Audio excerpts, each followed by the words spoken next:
Hello बच्चों, क्या हाल चाल, कैसी चल रही है पढ़ाई लिखाई? सब बढ़िया। तो भैया physics chemistry botany zoology class पे क्लास, क्लास पे क्लास। हाँ, ऊपर से आ गए हैं क्रैश कोर्स में, तो बहुत कुछ अलग अलग जिंदगी में चल रहे होंगे, बट कोई बात नहीं, इन सारे मेहनत का फल मिलेगा। मैं लिख के बोलता हूँ कि भैया इन सारे मेहनत का, अगर ऑनेस्टली मेहनत कर रहे हो ना, तो एक टाइम आएगा जहां पर आपको इस सारे मेहनत का फल मिलने वाला है। बस वो टाइम ज़्यादा दूर भी नहीं है, ठीक है ना। अल्टीमेट क्रैश कोर्स 2.2 हम लोग फॉलो कर रहे हैं, और सर देखिए आज हंसते खेलते 2 हफ्ते में 3 चैप्टर हम लोग फिनिश करके बैठ गए हैं। मतलब टोटल 8 क्लासेस में 3 चैप्टर आज फिनिश होने वाला है। तो भैया अब साथ साथ सीट की बेल्ट होता ना कि हाँ, कुर्सी की पेटी बांध लीजिए, क्योंकि तूफान आने वाला है और जल्दी ही रिजल्ट का तूफान तुम लेके आओगे। लेकिन हाँ, कैसे आएगा, कब आएगा, इसके लिए भैया मेहनत करते रहिए, सिलेक्शन के लिए बार बार पढ़ाई करते रहिए, जितना हो सकता है उतनी कोशिश कीजिए, और कोशिश करते रहिए, कोशिश करते रहिए, पक्का जीतेंगे।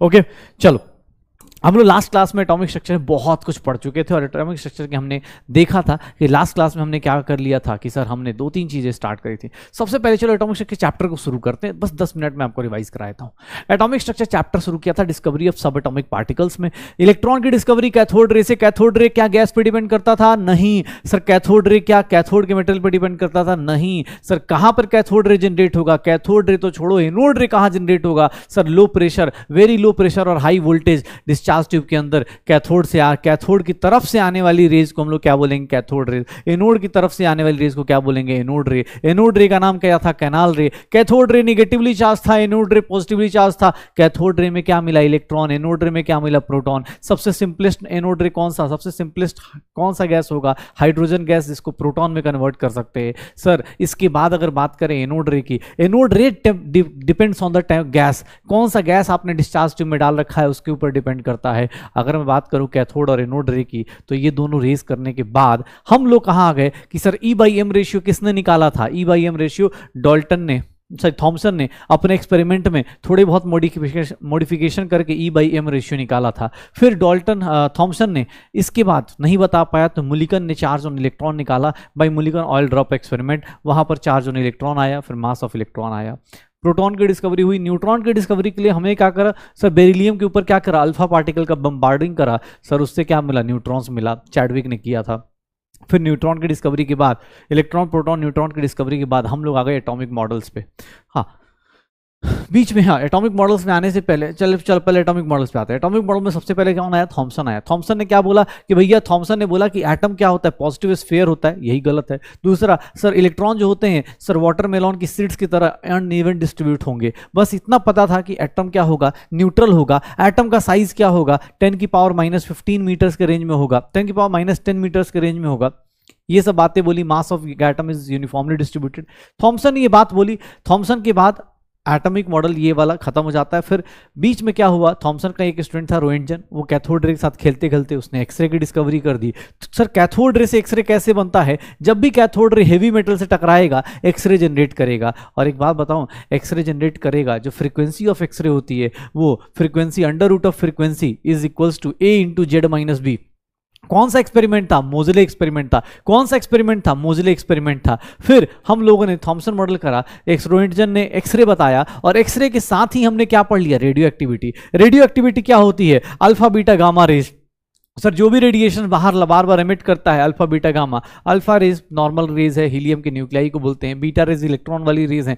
सर अल्फा बीटा क्या होती हैं? सर अल्फा बीटा के बाद सबसे जो खतरनाक आता है वो है गामा रेज। गामा रेज क्या होती है? न्यूट्रल। गामा रेज क्या होती है? इलेक्ट्रोमैग्नेटिक स्पेक्ट्रम का पार्ट होती हैं। जो भी चार्ज रेज होती हैं they are not the part of electromagnetic radiation, वो इलेक्ट्रोमैग्नेटिक रेडिएशन के पार्ट नहीं होते हैं। तो ये बातें हमने कर ली थी। फिर मुझसे किसने बोला कि सर एक चीज और कर सकते हैं, वो क्या है? तो अल्फा बीटा गामा रेज करा। इनका पेनिट्रेशन इफेक्ट सबसे ज्यादा किसका था? गामा का, फिर बीटा का, फिर अल्फा का। सर E/M रेशियो सबसे ज्यादा किसका था? सर सबसे ज्यादा बीटा का था, फिर अल्फा का था, फिर गामा का था। सर ये बातें हमने करने के बाद, रेडियो एक्टिविटी पढ़ने के बाद हम आ गए रदरफोर्ड मॉडल में। रदरफोर्ड मॉडल में क्या था कि सर एक पतला सा थिन गोल्ड फॉइल लेना था, उसके ऊपर अल्फा रेज बम्बार्ड करनी थी। 20,000 अल्फा रेज बम्बार्ड किया, उसमें से एक पीछे की तरफ आया, बाकी मोस्टली अनडिफ्लेक्टेड पास हुआ, और कुछ थोड़े से एंगल से डिफ्लेक्ट हुए। इससे ये पता चल गया कि there is a positive charge known as nucleus, nucleus की डिस्कवरी किसने कर दी? रदरफोर्ड ने। और यहां से हमें यह पता चल गया कि पॉजिटिव चार्ज कहां होता है? न्यूक्लियस में। इलेक्ट्रॉन कहां कर दिया? रदरफोर्ड ने बोला इलेक्ट्रॉन क्या कर रहे हैं? उस ऑर्बिट में रोटेट कर रहे हैं, और उस ऑर्बिट में रोटेट कर रहे हैं। किसी ने पूछा इलेक्ट्रॉन अंदर क्यों नहीं आ रहे? तो सर रदरफोर्ड ने एक्सप्लेन किया कि जो अंदर इलेक्ट्रोस्टैटिक फोर्स ऑफ अट्रैक्शन लग रहा है, उसको अपोज करने के लिए क्या लग रहा है? सेंट्रीफ्यूगल फोर्स लग रहा है। ये रदरफोर्ड की कहानी थी। रदरफोर्ड को किसने लपेट दिया? मैक्सवेल ने। मैक्सवेल ने बोला सुनो इधर आओ, ये बताओ इलेक्ट्रॉन जब ऐसे ऐसे घूमेगा तो उसके अंदर से रेडिएशन निकलेगी, और रेडिएशन निकलेगी तो इलेक्ट्रॉन की एनर्जी कम हो जाएगी और धीरे से जाके कहां मिल जाएगा? न्यूक्लियस में। ऐसा तो तुम्हारे केस में नहीं हो रहा। रदरफोर्ड बेचारा फ्रस्ट्रेट हो गया। जैसे होता है ना कोई आदमी मिल जाए तुम्हें फ्रस्ट्रेट कर दे, वैसे ही रदरफोर्ड बेचारा फ्रस्ट्रेट हो गया। बोला साइड में भैया हम रिटायरमेंट लेते हैं, हम चले जाते हैं। रदरफोर्ड के जाने के बाद मैक्सवेल भी बहुत कुछ कर नहीं पाए, लेकिन हाँ मैक्सवेल रदरफोर्ड के करने के बाद, रदरफोर्ड के रिटायर होने के बाद हमारे पास मैक्स प्लैंक थ्योरी आ गई, प्लैंक्स क्वांटम थ्योरी आ गई। यहां पर ये चीजें पता चल गई कि सर जो भी सोर्स ऑफ एनर्जी है, जो भी रेडिएशंस आ रही हैं वो कंटिन्यूअस नहीं है। There is a small pockets of energy known as quanta, और इन्हीं के हम लोग अगर उसको लाइट के केस में इन्हीं को हम लोग क्या बोल देते हैं? फोटोन। इनकी एनर्जी जो होती है इंटीग्रल मल्टीपल होती है। एनर्जी जो होगी sir directly proportional to frequency होती है। E is equals to H nu, या n फोटॉन्स के लिए E is equals to N H nu होगा। अगर न्यू की value c by lambda put कर दें तो E is equals to H C by lambda, E is equals to H C by lambda एक photon का, तो n फोटॉन्स का कितना होगा? E is equals to N H nu या एन एच सी लेमडा, यही होगा। सर ये प्लैंक्स क्वांटम थ्योरी था। हमने ये भी पढ़ा था कि सर एनर्जी कंजर्व करनी है। अगर फ्रीक्वेंसी को देखेंगे, एक फ्रीक्वेंसी आ रही है, दो फ्रीक्वेंसी जा रही है, तो frequency is directly equal to frequency 1 plus frequency 2। लेकिन वेव लेंथ में ऐसा नहीं बोल सकते। 1 upon lambda is equal to 1 upon lambda 1 plus 1 upon lambda 2। फिर भैया देख लो फ्रीक्वेंसी इंटू वेवलेंथ क्या होता है? वेलोसिटी होती है। ईएम वेव्स के केस में वेलोसिटी किसके इक्वल होती है? सर स्पीड ऑफ लाइट के बराबर होती है। सर वेवलेंथ बढ़ाएंगे फ्रीक्वेंसी कम होगी, फ्रीक्वेंसी बढ़ाएंगे वेवलेंथ कम होगी। ये नॉर्मल टॉपिक हमने पढ़ा था इलेक्ट्रोमैग्नेटिक रेडिएशन के बारे में। इलेक्ट्रोमैग्नेटिक स्पेक्ट्रा को याद किया था। सर कुछ कसम खाए थे, कुछ वादे किए थे रेडियो में, आपने कुछ वचन दिया था। रेडियो में आई वचन देता हूं क्या? सर एक्स गर्लफ्रेंड से चैट नहीं करूंगा। रेडियो में आई वॉ यू वचन देता हूं एक्स गर्लफ्रेंड से चैट नहीं करेंगे। सर रेडियो से लेकर जब तक चैट तक जाएंगे आपकी फ्रीक्वेंसी क्या होगी? इंक्रीज होगी। अगर आपकी फ्रीक्वेंसी बढ़ती है मतलब वेवलेंथ क्या हो जाएगा? कम हो जाएगा। फ्रीक्वेंसी के अपोजिट डायरेक्शन में वेवलेंथ आएगा। फिर यहां के बाद हम लोग आगे चले electromagnetic spectrum Planck's quantum theory करने के बाद तो हमें मिला photo electric effect. Photo electric effect किसने परफॉर्म किया था? हर्ट्ज ने परफॉर्म किया था। क्या बोला था कि अगर कोई सुटेबल लाइट आती है, किसी मेटल पे पड़ती है, सोडियम पोटेशियम रूबिडियम इस टाइप के मेटल पे, तो सर सुटेबल लाइट क्या करती है? सर ये ना एक रेडिएशन बाहर निकालती है। ये एक रेडिएशन बाहर निकालती है, या रेडिएशन बोल रहा हूं, एक इलेक्ट्रॉन बाहर निकाल देगी जिसके डायरेक्शन में क्या होगा? अपोजिट डायरेक्शन में करंट जनरेट हो जाएगा। यही था, ये हर्ट्ज ने एक्सपेरिमेंट करा। हर्ट्ज ने ये भी बता दिया कि सर जितने अगर इंटेंसिटी बढ़ाओगे, ध्यान सुनिएगा, इंटेंसिटी बढ़ाओगे तो नंबर ऑफ फोटो इलेक्ट्रॉन्स ज्यादा निकलेंगे, फोटो इलेक्ट्रिक करंट बढ़ेगा, लेकिन काइनेटिक एनर्जी पे कोई फर्क नहीं पड़ेगा। सर ये इसने बता दिया, हर्ट्ज ने ही ये सब प्रूव कर दिया कि एक फ्रीक्वेंसी से ज्यादा रखोगे तभी जाके हर एक मेटल अपना इलेक्ट्रॉन फोटो इलेक्ट्रॉन इजेक्ट करता है। अदरवाइज उस फ्रीक्वेंसी से नीचे रही फ्रीक्वेंसी तो वो क्या होगा? नहीं कर पाएगा। उस फ्रीक्वेंसी को क्या बोलते हैं? सर उस फ्रीक्वेंसी को बोलते हैं थ्रेशोल्ड फ्रीक्वेंसी। जो एनर्जी होती है उसको क्या बोलते हैं? थ्रेशोल्ड एनर्जी, या फिर अगर वर्क फंक्शन बोल दें सेम चीज होगी। सर काइनेटिक एनर्जी क्या होती है? आने वाली एनर्जी, और उसमें से क्या कम कर दो? थ्रेशोल्ड एनर्जी कम कर दो, तो यही हमारे लिए किसमें कन्वर्ट हो जाएगी? Kinetic energy of photo electron. किसमें कन्वर्ट हो जाएगी? Kinetic energy of photo electron. यही कन्वर्जन होगा, यही सब चीजें होंगी। तो बस यही सब करना था, इतना ही तो कुछ करना था, इतना ही सब कुछ करना था। पक्का हो जाएगा सर? श्योर हो? चलो अब देखो मेरे पास, मुझे किसने बोल दिया कि सर एक काम करते हैं हम लोग यहां पर, अब देखना, सुनना, ध्यान सुनना अपने पास, हम लोग यहां पर एक चीज और कर लेते हैं। क्या है? तो सर यहां पर जैसे हमने फोटो इलेक्ट्रिक इफेक्ट करा, ब्लैक बॉडी रेडिएशन कर ली। ब्लैक बॉडी रेडिएशन एक आइडियल बॉडी है जो सब कुछ एब्जॉर्व करेगी, सब कुछ रिलीज करेगी, बहुत लिमिट है। लेकिन एक चीज लाइन पड़ी थी, एनसीईआरटी का एक पैराग्राफ पढ़ा था कि हॉट ऑब्जेक्ट्स जो होते हैं अलग अलग टेम्परेचर पे अलग अलग इंटेंसिटी दिखाते हैं। Sir even intensity versus wavelength का ग्राफ पढ़ा था। सर उस ग्राफ में अगर टेम्परेचर बढ़ाते हो तो सर क्या हो जाएगा? ग्राफ ऐसा हो जाएगा। ऐसा कुछ पढ़ा था? पक्का? चलिए अब मुझे बताइए, यहां तक करने के बाद फिर हमने स्टार्ट किया था बोर्स मॉडल। बोर्स मॉडल क्या है कि एक इलेक्ट्रॉन सिस्टम के लिए, मतलब उसका एटम कौन सा था? Hydrogen atom. उसी के लिए फिक्स था कि हाइड्रोजन जैसे एटम जिसके लिए एक इलेक्ट्रॉन है, मतलब न्यूक्लियस का चार्ज कितना होता है? Sir Z number of protons होते हैं इनटू प्लस ई कर दीजिए, प्लस जेड ई, ये चार्ज और न्यूक्लियस होता है सर, इस पे इलेक्ट्रोस्टैटिक फोर्स ऑफ अट्रैक्शन लगेगा और बाहर की तरफ क्या लगेगा, सेंट्रीफ्यूगल फोर्स। एक चीज ये बोली बोर्स ने। दूसरा पॉस्टुलेट क्या बोला कि सर जो एंगुलर मोमेंटम होता है इलेक्ट्रॉन का, that is equals to mvr is equals to mvr is integral multiple of h upon 2 pi. h upon 2 pi को ही क्या बोल देते हैं, h बार बोल देते हैं, h अपॉन 2 पाई को ही क्या बोल देते हैं, h बार बोल देते हैं। तो सर ये हो जाएगा पक्का, तो h upon 2 pi integral multiple mvr is integral multiple of h upon 2 पाई। फिर यहां पर यह भी बोला गया कि सर यहां पर ना इलेक्ट्रॉन की एनर्जी नहीं होती, उस रास्ते की एनर्जी होती है, उस ऑर्बिट की एनर्जी होती है, उस ऑर्बिट को बोलते हैं स्टेशनरी ऑर्बिट। हर एक ऑर्बिट की अपनी अपनी एनर्जी होगी, स्टेशनरी ऑर्बिट की अपनी एनर्जी होगी, लेवल 1 लेवल 2 लेवल 3 ऐसे करके एनर्जी हर एक लेवल की होगी, हर एक ऑर्बिट की होगी। अगर कोई इलेक्ट्रॉन सर नीचे लोअर एनर्जी लेवल से हायर एनर्जी लेवल जाएगा या कोई हायर से लोअर आएगा तो ही एनर्जी का चेंज होगा, अदरवाइज एनर्जी का चेंज नहीं होगा। फिर हमने रेडियस बोर्स का सर पोस्टुलेट से रेडियस ऑफ nth ऑर्बिट निकाला, वेलोसिटी ऑफ nth ऑर्बिट निकाला, एनर्जी ऑफ nth ऑर्बिट निकाला, सरकमफरेंस निकाला, टाइम पीरियड निकाला, फ्रीक्वेंसी निकाला। फटाफट देखो भैया शॉर्ट नोट्स कहाँ हैं, अरे नोट्स बना लो भाई साथ में, नहीं तो इस पीडीएफ को ही सेव करके रख लो। एक पेज का नोट्स तो बना ही सकते हो भाई, एक पेज के नोट्स तो बना ही सकते हो, तो ये देख लो पक्का।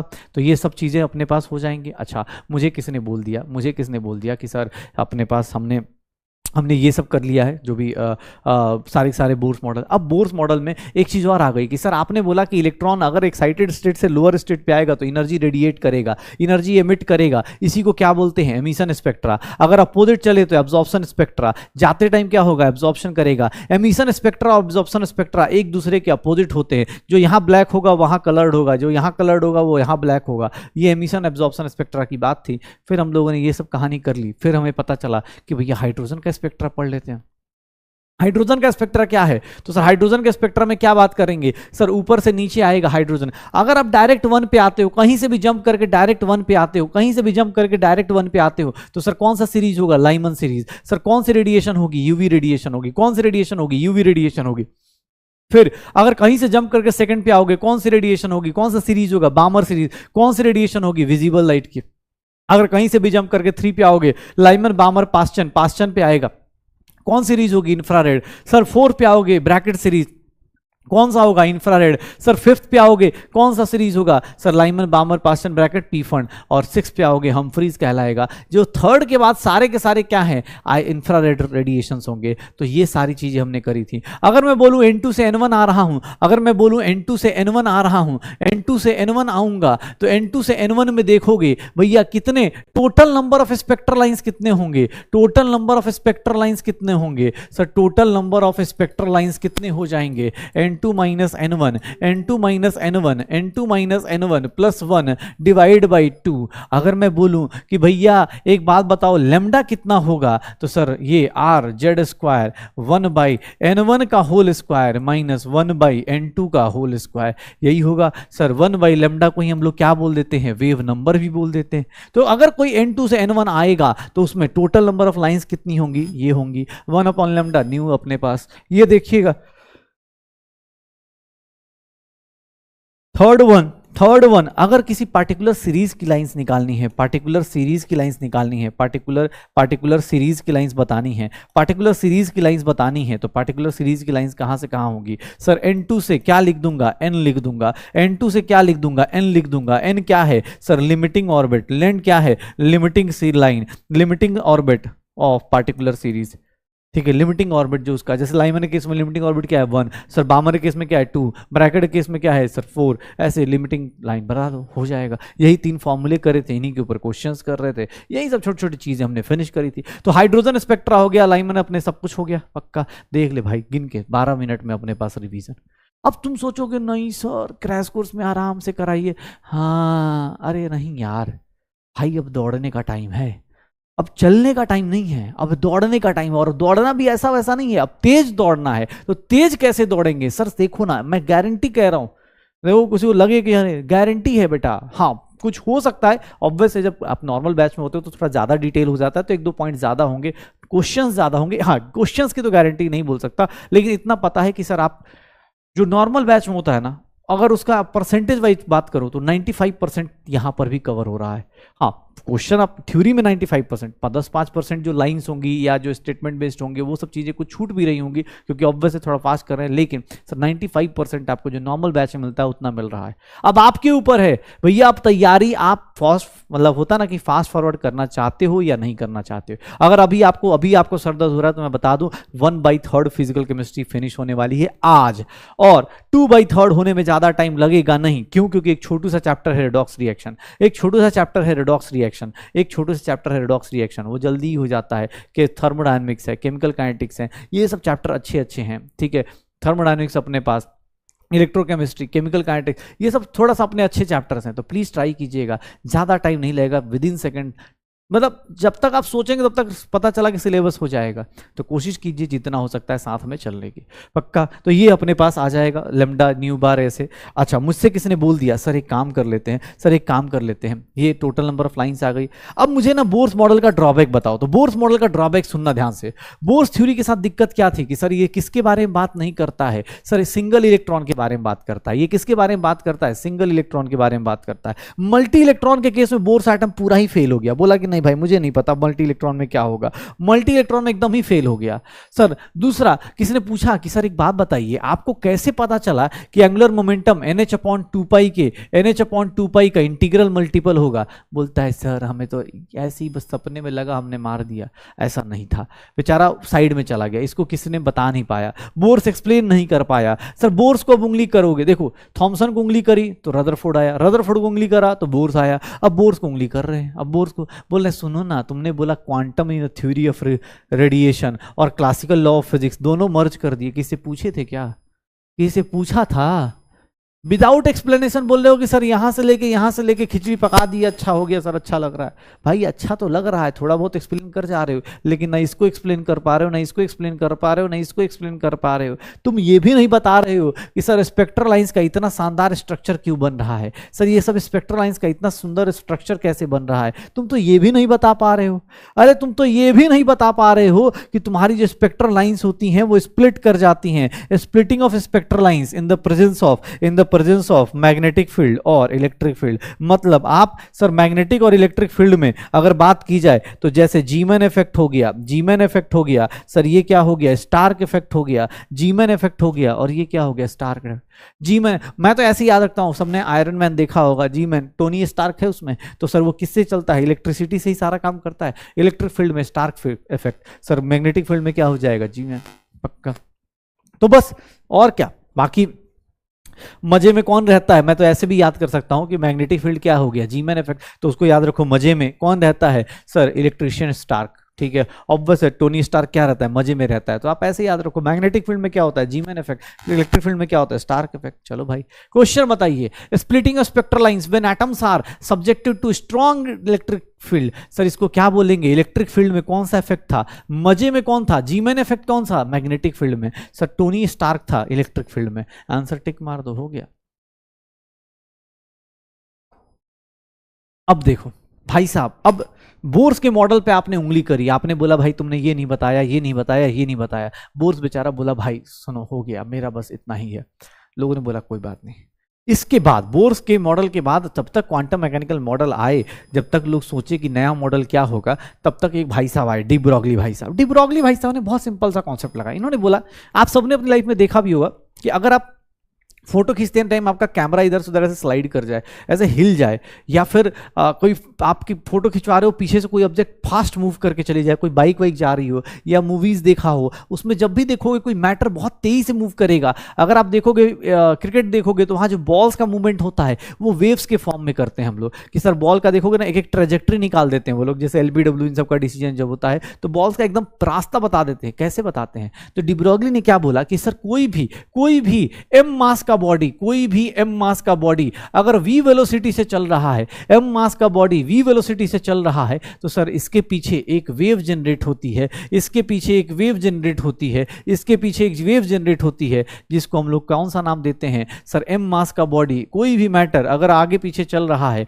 तो इसको हम लोग क्या बोल देते हैं? मैटर वेव्स बोल देते हैं। इसको हम लोग क्या बोल देते हैं? मैटर वेव्स बोल देते हैं। इसको हम लोग क्या बोलते हैं? मैटर वेव्स बोलते हैं। सर देख लीजिए, एम मास का बॉडी v वेलोसिटी से चलेगा mv, सर ये मैटर वेव्स जनरेट करेगा। डी ब्रोगली से पूछा गया सर ये वेव जनरेट कर रहे हो तो इसका वेवलेंथ क्या होगा? सर वेवलेंथ जो होगा इनवर्सली प्रोपोर्शनल टू, उसी को हम लोग क्या बोल देते हैं? Momentum. Inversely proportional to momentum. Momentum को किससे रिलेट करते हैं? पी से। और मोमेंटम होता किसके इक्वल है? मोमेंटम किसके इक्वल होता है? सर मास इनटू वेलोसिटी से। लोगों ने बोला डी ब्रोगली से भैया ये इक्वल कैसे करोगे, किसके इक्वल करोगे? इसने बोला कुछ नहीं, एच अपॉन पी कर दो, एच अपॉन एम वी कर दो। सर हो गया, देख लीजिए लेमडा। ये जो मैटर कोई भी एम मास का बॉडी वी वेलोसिटी से मूव करेगा तो लेमडा की वैल्यू कितनी हो जाएगी? एच अपॉन एम वी हो जाएगी। That is what de Broglie hypothesis. De Broglie ने बोला कि कोई भी मैटर अगर वी वेलोसिटी से मूव करेगा वेव जनरेट करेगा और उस वेव का वेवलेंथ कितना होगा? एच अपॉन पी या H upon M V. Sir देख लीजिए अगर मैं लेमडा की बात कर रहा हूं, किसने बोला सर काइनेटिक एनर्जी से रिलेट करना हो तो? अरे कुछ नहीं भैया, काइनेटिक एनर्जी क्या होती है? हाफ एम वी स्क्वायर होती है।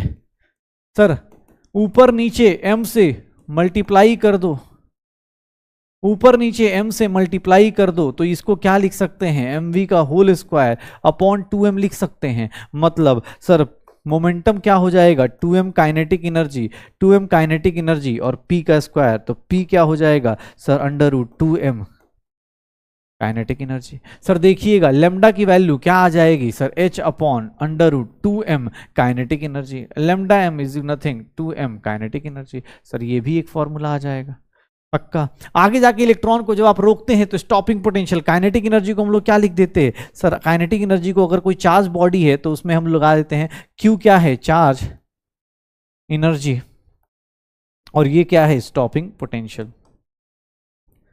Stopping potential.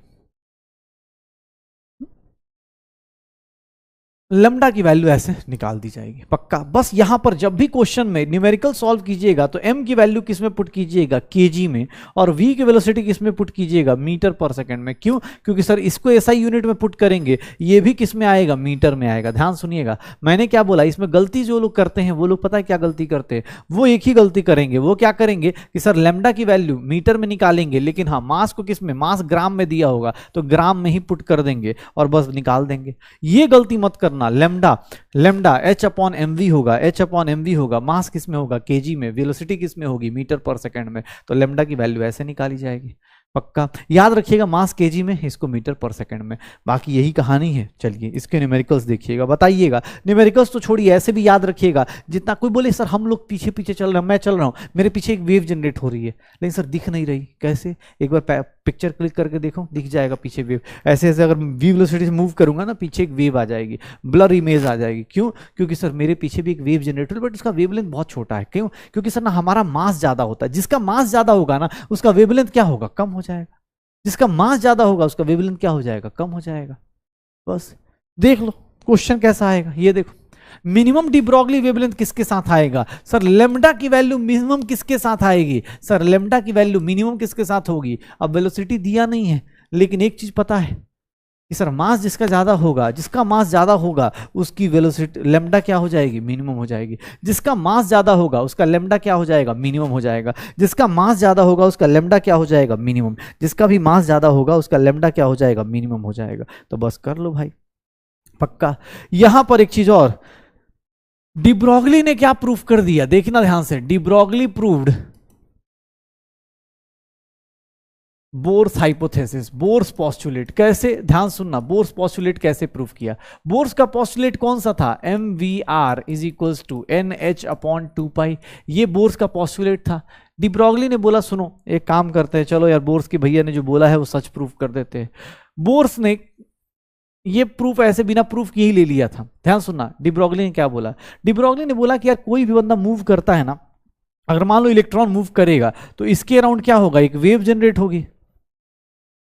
इलेक्ट्रॉन मूव करेगा तो इसके अराउंड क्या होगी? एक वेव जनरेट होगी। ऐसा ही होगा। तो सर इलेक्ट्रॉन के मूवमेंट से क्या होगा? एक वेव जनरेट होगा। और इलेक्ट्रॉन के मूवमेंट से जब वेव जनरेट होगा तो ये देखना अपने पास, सर ये वेव का मान लो ये अपने पास वेवलेंथ है, ये अपने पास वेवलेंथ है, लेमडा है। तो सर इसको मैं क्या लिख दूंगा? इसका पूरा रेडियस क्या लिखूंगा? सर इसका पूरा सरकमफ्रेंस कितना होगा? 2 पाई r। और आर एन मतलब कौन सा ऑर्बिट हम नहीं पता ना, तो 2 pi r n is equals to N lambda लिख सकते हैं। Two pi R N is equals to N lambda लिख सकते हैं। क्यों? क्योंकि लेमडा का ही एन मल्टीपल होगा, जो भी ऑर्बिट हो, एन टाइम्स, 2 टाइम्स, 3 टाइम्स, जो भी ऑर्बिट हो। हम तो एक नॉर्मल ऑब्जेक्ट ले रहे हैं। तो radius of nth orbit, R N क्या है? Radius of nth orbit. ये क्या है? रेडियस ऑफ एनथ ऑर्बिट है। ये क्या है? रेडियस ऑफ एनथ ऑर्बिट है। रेडियस ऑफ एनथ ऑर्बिट है। लेमडा क्या है सर? वेवलेंथ हो गया। सर निकाल दो, कोई भी ऑर्बिट हो निकाल दो। सर लोगों ने बोला सर ये तो प्रूफ करो। चलो भाई प्रूफ कर देते। लेमडा की वैल्यू क्या होती है? एच अपॉन एम वी होती है। सर एक काम कीजिए, एम वी को इधर ला दीजिए और एन एच अपॉन 2 पाई लिख सकते हैं। M V R is equals to N H upon 2 pi लिख सकते हैं। तो ये देख लो, M V R is equals to N H upon 2 pi लिख दिया जाए, हो जाएगा सर। तो ये देख लो, M V R is equals to N H upon 2 pi. तो डी ब्रॉगली ने क्या किया सर? बोर्स के पॉस्टुलेट को प्रूव कर दिया। कैसे sir? N lambda is equals to 2 pi R लेके, N lambda is equals to 2 pi R लेके। चलिए क्वेश्चन बताइए, अगर सबकी काइनेटिक एनर्जी सेम हो तो शॉर्टेस्ट वेवलेंथ कैसा होगा? Lambda sir H upon under root 2m kinetic energy. भैया देख लो, ये फॉर्मूला लिख सकते हो सर। काइनेटिक एनर्जी अगर सबकी सेम है तो लेमडा किस पे डिपेंड करेगा? मास के ऊपर। जिसका मास ज्यादा उसका वेवलेंथ सबसे कम। किसका मास ज्यादा दिख रहा है? अल्फा पार्टिकल का मास ज्यादा दिख रहा है तो उसका वेवलेंथ क्या हो जाएगा? सबसे कम हो जाएगा। अल्फा पार्टिकल का मास ज्यादा दिख रहा है तो उसका वेवलेंथ क्या हो जाएगा? कम हो जाएगा। De Broglie wavelength of a tennis ball 60 gram. Sir mass दिया है, वेलोसिटी दी है। एक बात बताइए, मास दिया है, वेलोसिटी दी हुई है। सर एक बात बताइए, एक बात बताइएगा सर, लेमडा की वैल्यू क्या होती है? H upon M V. Sir H की वैल्यू क्या पुट कर देंगे? 6.6 इंटू -34 डिवाइडेड बाई एम की वैल्यू क्या पुट कर देंगे? सर मास 60 और वेलोसिटी 10। जैसे ही पुट किया समझ जाओ एग्जाम हॉल में गया रिजल्ट। क्यों? क्योंकि सर ग्राम में नहीं लेना है, किस में लेना है? केजी में। तो 60/1000 लेंगे, 60/1000 लेंगे, केजी में लेंगे। सर 0 से 0, 0 से 0, ये ऊपर आ गया सर, ऊपर आ गया 66। 11 इंटू 10 की पावर -34, या हम बोल सकते हैं इसको 10 ले लें तो 10 की पावर 1.1 इंटू 10 की पावर -33 -33। तो देख लो 1.1 इंटू 10 की पावर -33, तो ये क्या हो जाएगा? 10 की पावर -33 हो जाएगा पक्का। तो डी ब्रॉगली वेवलेंथ ऐसे हो जाता है। श्योर हो? लेमडा की वैल्यू ऐसे देखेंगे। If wavelength is equal to distance travelled by electron in 1 second, मतलब वेवलेंथ किसके इक्वल है? Distance by 1 second. मतलब डिस्टेंस ट्रेवल्ड इन 1 सेकेंड को क्या बोलते हैं? अरे भैया उसको वेलोसिटी बोलते हैं क्या? अरे डिस्टेंस अपॉन टाइम को क्या बोलते हैं? वेलोसिटी। डिस्टेंस जितना 1 सेकंड में कोई ट्रैवल करेगा उसी को तो वेलोसिटी बोलेंगे। कितना डिस्टेंस ट्रैवल करेगा? Velocity into time. तो यही होगा, 1 सेकंड में जो डिस्टेंस ट्रैवल कर रहा है। Lambda is equals to V. तो भैया बताएंगे लेमडा की वैल्यू क्या होती है? एच अपॉन एम वी होती है। एच अपॉन एम वी होता है। और अगर ये भी वी है सर, लेमडा हो गया H upon M into lambda हो गया। लेमडा को इधर ला दो तो lambda square H upon M हो गया। लेमडा की वैल्यू क्या होगी? Under root H by M हो जाएगी क्या? लेमडा की वैल्यू क्या हो जाएगी? Under root H by M होगी क्या? बस निकाल दो। कौन सा रिलेशन सही है? तो लेमडा की value under root H by M होगा क्या? लेमडा की वैल्यू, वेलोसिटी को बदले क्या लिख सकते हो? लेमडा। लेमडा को उधर ले जाओ, lambda square H by M हो गया, निकाल दो। सर ये देखिएगा, हाइड्रोजन एटम है, x is the radius of first orbit, de Broglie wavelength of third orbit. Sir de Broglie wavelength निकालना है थर्ड ऑर्बिट का। सर एक बात बताइएगा sir, radius of third orbit कितना होगा? सर फर्स्ट ऑर्बिट का दिया है, रेडियस ऑफ थर्ड ऑर्बिट कितना होगा? Radius directly proportional to N square by Z था क्या? Radius directly proportional to N square by Z था क्या? सर थर्ड ऑर्बिट मतलब 9 इंटू एक्स हो जाएगा क्या? Radius of third orbit 9 into x हो जाएगा क्या? Radius of third orbit 9 times x हो जाएगा। और सर रेडियस को सर देखिएगा, हमने अभी जस्ट फॉर्मूला पढ़ा था, radius of third orbit is equals to 3 lambda लिख सकते हैं, 2 पाई आर एन। अभी जस्ट फॉर्मूला पढ़ा था ना, डी ब्रॉगली ने बोला था ये लिख देंगे 2 pi R N is equals to N lambda. Put कर दो। Sir radius of third orbit कितना लिख दूं? 9 टाइम्स एक्स लिख दूं इज इक्वल्स टू 3 लैम्डा। 3 से ये कितना हो गया? 3। लैम्डा की वैल्यू कितनी आ गई? 6 पाई एक्स आ गया क्या? लैम्डा की वैल्यू कितनी आ गई? 6 पाई एक्स हो गया क्या? लैम्डा की वैल्यू कितनी आ गई? 6 पाई एक्स आ गया क्या? लैम्डा की वैल्यू कितनी आ गई? 6 पाई एक्स आ गया। निकाल दो, पक्का हो जाएगा सर, देख लो। चलो, तो ये डी ब्रॉगली था। डी ब्रॉगली ने बेचारे ने, देखो अभी तक हम क्वांटम मैकेनिकल मॉडल पर नहीं पहुंचेंगे, हमारे बीच में एक और बंदा आएगा और वो बड़ा शानदार बंदा। एक होता है ना कि भाई सारा गेम बिगाड़ने वाला बंदा, लोग यहाँ रास्ते की बात कर रहे हैं, लोग यहाँ तुम्हारे सिलेक्शन की बात कर रहे हैं और कुछ और बात कर, एक बंदा आया उसने बोला सुनो, ये होता है ना दोस्त होते हैं कुछ ऐसे, अरे सुनो यार, क्या ये सब मोह माया है, तुम डॉक्टर बन जाओगे तो क्या हो जाएगा, इंजीनियर बन जाओ, आईआईटी कर लो क्या हो जाएगा, ये एमबीबीएस कर लो तो क्या हो जाएगा, सब मोह माया है, या पढ़ाई वढ़ाई से कुछ नहीं होना, परम शांति जो होती है आत्मा की शांति होती है, ऐसी ऐसी बातें करना शुरू कर दिया। मतलब तुम अपने रास्ते पे एकदम डिटरमाइंड चल रहे हो और पता चला एक बंदा आके ऐसे बातें कर रहा है कि क्या है ये सब कोई चीज़ थोड़ी नहीं, यहाँ का डॉक्टर तो फिर उसको खाने के पैसे नहीं, इतना बुरा हाल है डॉक्टर का, ऐसी ऐसी बातें करना शुरू कर देगा। मतलब जो तुम्हारी सर्टेन रास्ता था ना उसको भी अनसर्टेन कर दिया। वैसे ही यहाँ पर हाइजनबर्ग था। हाइजनबर्ग भाई ऐसा आदमी आया, इसने बोला सुनो तुम इतना जो उछल कूद रहे हो ना कि इलेक्ट्रॉन का ये रास्ता वो रास्ता, इसने बोला इलेक्ट्रॉन का रास्ता वास्ता तुम्हारे बस का ना है, तुम बस में नहीं है कि तुम इलेक्ट्रॉन का रास्ता निकाल पाओगे, तुम्हारे लिए इम्पॉसिबल है, तुम्हारे लिए इम्पॉसिबल है। क्या इम्पॉसिबल है डिटरमाइन करना कि सर एग्जैक्ट टाइम पे simultaneously the exact position and actual momentum किसी इलेक्ट्रॉन टाइप पार्टिकल का निकाल पाओ, ये it is impossible to experimentally determine. ये इम्पॉसिबल है डिटरमाइन करना आपके लिए कि एग्जैक्ट पोजीशन एग्जैक्ट मोमेंटम आप निकाल पाइए किसी पार्टिकल का। सर वो भी माइक्रोस्कोपिक पार्टिकल का तो एकदम नहीं निकाल सकते, हम जैसे लोगों का तो निकाल भी लोगे, लेकिन माइक्रोस्कोपिक पार्टिकल लाइक इलेक्ट्रॉन्स तुम्हारे बस का ना है। तुम निकालने जाओगे तुमसे गलती होगी, और वो गलती को उसने क्या बोल दिया, अनसर्टेनिटी। उसने बोला कि सुनो ना, तुम अगर निकालने जाते हो ना, अगर तुम्हें लगता है कि तुम बहुत स्मार्ट हो, तुम अगर निकालने जाओगे किसी की पोजीशन इलेक्ट्रॉन की, तो उसके अंदर ये गलतियां होंगी, डेल्टा एक्स, फिजिक्स में इसको एरर बोलते। ये देखिएगा सर, इसने बोला कि सुनो ना, अगर मोमेंटम निकालने जाओगे ना तो इसमें अंदर जो गलतियां होंगी, अनसर्टेनिटी इन मोमेंटम अगर निकालने जाओगे तो वो क्या होगा, डेल्टा पी। और डेल्टा पी किसके इक्वल होगा, तो सर डेल्टा पी में मास तो फिक्स ही रहता है, जो चेंज आएगा वो किसके कारण आएगा, डेल्टा वी के कारण। डेल्टा वी क्या है, अनसर्टेनिटी इन वेलोसिटी। उसने बोला कि भाई साहब आप कैसी बातें कर रहे हो, अनसर्टेनिटी इन वेलोसिटी। मतलब देखो एक सिंपल सा लॉजिक लगाया कि भाई अगर मैं गाड़ी चलाऊंगा या कार चलाऊंगा या तुम पढ़ाई कर रहे हो तो तुम्हारा एक डायरेक्शन होगा कि सर मैं ना इधर देख रहा हूँ या उधर देख रहा हूँ, उधर देख रहा हूँ, या मैं इधर जा रहा हूँ, मैं इस डायरेक्शन में जा रहा हूँ, उस डायरेक्शन में जा रहा हूँ। तुम्हारे घर में मक्खी जलती है, मक्खी उड़ के आती है, उसका कोई डायरेक्शन होता है क्या, वो किस स्पीड से चलती है, उसका कुछ रास्ता होता है क्या, कि नहीं नहीं भैया पता है सर मेरे घर का जो मक्खी था ना सर, घर में देखिए इस खिड़की से एंटर हुआ, फिर यहाँ से ऐसे चला, फिर यहाँ गया, फिर यहाँ गया, फिर यहाँ गया, ऐसे करके चल रहा है। नहीं भाई, उसका कोई डायरेक्शन नहीं होता, उसके बारे में एग्जैक्ट आप रास्ता नहीं बता सकते कि वो सर्कुलर मोशन कर रहा था कि सर ऐसे चल रहा था, कुछ भी नहीं बता सकते। तो हम लोग क्या बोलते हैं, हाइजनबर्ग ने बोला भाई ये सब तुम्हारे बस का नहीं है, छोटे पार्टिकल्स के लिए आप एग्जैक्ट पोजिशन एग्जैक्ट मोमेंटम नहीं बता सकते, अगर आप मेजर करने जाएंगे तो कुछ ना कुछ गलती करेंगे। और उसने बोला कि सर वो गलती जो होगी ना, मिनिमम बता रहा हूं, delta x into delta P, minimum जो होगी h अपॉन 4 पाई होगी, मिनिमम जो होगी h अपॉन 4 पाई होगी। मतलब सर देखिएगा इसी को हम लोग h बार बाई 2 भी लिख देते हैं। h बार क्या था,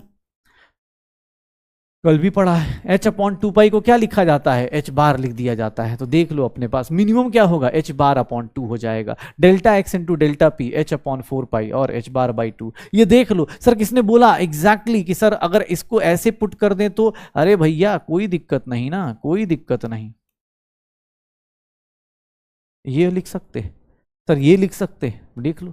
अब आपके ऊपर है, न्यूमेरिकल सॉल्व करने जाओगे तो हमेशा न्यूमेरिकल सॉल्व करने के लिए इक्वल लेके सॉल्व कर लेना, क्योंकि उससे तो ज्यादा ही रहने वाली है, उससे तो ज्यादा ही रहने वाली है, कम तो रहेगी नहीं, इससे तो ज्यादा ही रहेगी। तो सर इसकी जो गलतियां हैं वो हमेशा h अपॉन 4 पाई से ज्यादा होगी या h बार बाई 2 से ज्यादा होगी। अब किसने बोल दिया कि सर ये तो हमने आपने बता दिया, सर ये तो आपने बता दिया मास इंटू ये मास वेलोसिटी मोमेंटम के चक्कर में। कभी कभी यही चीज अगर आप सही से देखेंगे तो यहां पर इसको एनर्जी के टर्म में भी बोल दिया जाता है। अगर एनर्जी के टर्म में बोलेंगे तो यहां कुछ नहीं, देखना ध्यान से, यहां पर सर सबको टाइम से डिवाइड कर दीजिए, सबको अपने पास, तो ये क्या हो जाएगा, delta X M delta V upon delta T, और ये क्या हो जाएगा डेल्टा टी, ये delta T velocity h upon 4 pi. Sir velocity upon time, change in velocity upon time को क्या बोलते हैं? Acceleration. Acceleration mass into acceleration क्या होगा? फोर्स। फोर्स इंटू डिस्प्लेसमेंट क्या होगा? एनर्जी। तो सर इसी को हम लोग लिख देते हैं डेल्टा ई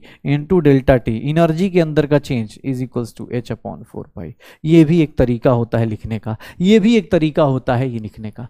पक्का? तो Heisenberg uncertainty principle, Heisenberg uncertainty principle, Heisenberg uncertainty principle ये होता है, हाइजेनबर्ग अनसर्टेनिटी प्रिंसिपल ये होता है। डेल्टा एक्स डेल्टा पी के बराबर अपने पास मोमेंटम। क्वेश्चन करते रहिए, बस याद रखिएगा जब भी मास पुट कीजिएगा हमेशा किसमें? मास किसमें पुट करना है? सर मास हमेशा केजी में। वेलोसिटी किसमें पुट करना है? मीटर पर सेकंड में। डिस्टेंस किसमें पुट करना है? मीटर में। सर याद रखिएगा क्योंकि एक जगह एच की वैल्यू अगर जूल्स में यूज कर रहे हो, अगर उसको एसआई यूनिट में पुट कर रहे हो तो इसको भी एसआई यूनिट में पुट करना पड़ेगा।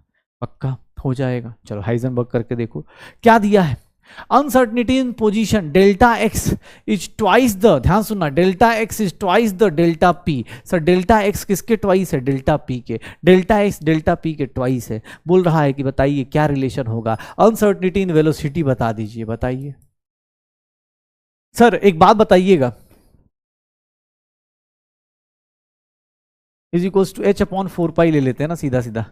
h बार लिखा है क्या? तो h बार बाई 2 ले लेते हैं, h बार बाई 2 ले लेते हैं। ठीक है, चलो ये कितना लिख लूं? 2 टाइम्स डेल्टा p लिख दूं, ये डेल्टा p लिख दूं, h upon h bar by 2 लिख दूं। सर ये देखना अपने पास, ये m delta v, m delta v, sir delta v का whole square is nothing h bar upon 2 m square, 2 times मतलब 4 m स्क्वायर आएगा, यही होगा शायद। डेल्टा v की वैल्यू कितनी आ गई? Under root h bar upon 4 m square आएगा, और इसकी वैल्यू निकालेंगे 1 बाई under root 2m h upon कितना आ जाएगा? h बार आ जाएगा। तो सर देख लो 1 अपॉन h बार आ जाएगा, 1 अपॉन 2m h बार आ जाएगा, यही होगा क्या? यही होगा क्या? सर देख लो h अपॉन यही निकालेंगे, देख ले भाई। पक्का? तो हाइजेनबर्ग अनसर्टेनिटी प्रिंसिपल में क्या होता है? Delta x into delta P, delta H bar by 2 आ जाएगा, और यहाँ से निकालते चले जाओ सारी की सारी चीज़ें। श्योर हो? M delta V H bar by 2 निकाल दो। पक्का? श्योर हो? चलो बढ़िया। अब देखो ये क्वेश्चन देखिएगा फिर से, यहाँ पे अनसर्टेनिटी इन पोजीशन दिया हुआ है, मास दिया हुआ है, अनसर्टेनिटी इन वेलोसिटी बताना है। मास को भैया इतना लेंगे क्या? नहीं सर, मास की वैल्यू कितनी लेंगे? 0.25 अपॉन 1000 लेंगे। सर इसको क्या लिख देंगे? 0.25 इंटू 10 की पावर -3 kg लिख देंगे। सर ये क्या है? सर डेल्टा एक्स की वैल्यू है। मुझसे क्या बोला जा रहा है? डेल्टा वी बताओ, h by 4 pi m into delta x, h by 4 pi m into delta x. h की वैल्यू क्या है? 6.6 इंटू 10 की पावर -34, 4 पाई मतलब 4 इंटू 3.14। m की वैल्यू कितनी है? सर 0.25 इंटू 10 की पावर -3 इंटू डेल्टा एक्स की वैल्यू बात करें तो डेल्टा एक्स की वैल्यू कितनी है? 10 की पावर -5 है, 10 की पावर -5 है। सर ये देखिएगा 4 इंटू 0.25 1 हो जाएगा क्या? 1 हो जाएगा। 6.6 इंटू 10 की पावर -34, सर ये कितना हो गया? 3.14, और 10 की पावर -8। सर निकाल लीजिए, ये 2 के आसपास आएगा, और वो कितना हो जाएगा? 3.2 के 2 पॉइंट समथिंग आएगा इंटू 10 की पावर -26। क्या आंसर आएगा? B is the correct answer. क्या आंसर आएगा? B is the correct answer. B is the correct answer. A golf ball has a mass of 40 gram and a speed of 45 metre पर second. Sir देखिएगा mass को फटाफट put कर लीजिए किसमें? Sir 40 ग्राम है, सर 1000 से डिवाइड करके 4 इंटू 10 की पावर -2 kg कर दीजिएगा। मास, स्पीड दी हुई है, स्पीड दी है, सर देखना स्पीड दी है। क्या बोला जा रहा है? With in accuracy of 2%। Sir ये वेलोसिटी दी गई है, डेल्टा वी कितना आएगा? सर 2% ऑफ 45 मतलब sir 90 by 100 and that is equals to 0.9 metre पर सेकेंड, यही आएगा। सर 45% का 45 का 2%, 45 का 2%, 45 का 2%, तो 45 का 2% कितना आ जाएगा? 90 बाई 100 दैट इज 0.9 मीटर पर सेकेंड, डेल्टा वी आ जाएगा। Sir what is uncertainty in position? Sir ये अनसर्टेनिटी इन पोजीशन क्या होगी? डेल्टा एक्स की वैल्यू सर फॉर्मूले में डाल के देखेंगे, यही होगा, पुट कर दो। अब न्यूमेरिकल सॉल्व करो सर, जितना सॉल्व कर सकते हो। 3.14 इंटू मास की वैल्यू कितनी है? सर मास की वैल्यू कितनी है? 4 इंटू 10 की पावर -2 इंटू सर मास की वैल्यू, वेलोसिटी कितनी है? Sir velocity 0. ये 0.9 लिख देता हूँ, डेसिमल से डेसिमल गया, डेसिमल से डेसिमल गया।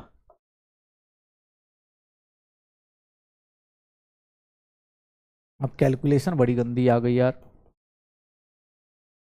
ओ भाई साहब, इतना पता है 10 की पावर माइनस में आए, अरे भाई साहब सब की सब पावर तो सेम ही है, मतलब वो कैलकुलेशन कराना चाहता है यार। करो, 16 इंटू 9 कितना होगा, 144। यार ये तो कैलकुलेशन करनी पड़ जाएगी यार, इस तरह क्वेश्चन में तो कैलकुलेशन करनी पड़ जाएगी। कर दो यार, अब ज़्यादा से ज़्यादा क्या ही कर सकते हो, कैलकुलेशन ही तो करनी पड़ेगी। चलो देखते हैं कैलकुलेशन।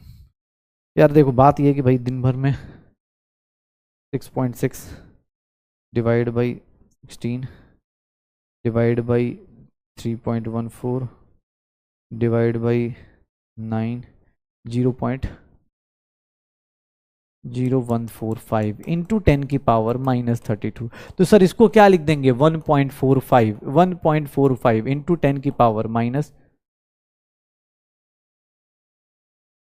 32 ऊपर गया, अरे 66 है यार, यहाँ माइनस 33 कर देते हैं, माइनस 31 कर देते हैं, तो माइनस 33 हो जाएगा। ठीक है, तो 6.6 ले लिया ना, तो माइनस 33 आ गया, ये आंसर आ जाएगा, ये आंसर आ जाएगा। चलो अब देखो तो भाई, अब ना मेरा बोर्स मॉडल खत्म हो गया, अब मैं बोर्स मॉडल के आगे आ चुका हूं, अब मैं बोर्स मॉडल के आगे आ चुका हूं, बोर्स मॉडल के आगे आ चुका हूं। क्या है बोर्स मॉडल के आगे, तो सर बोर्स मॉडल के आगे देखूंगा,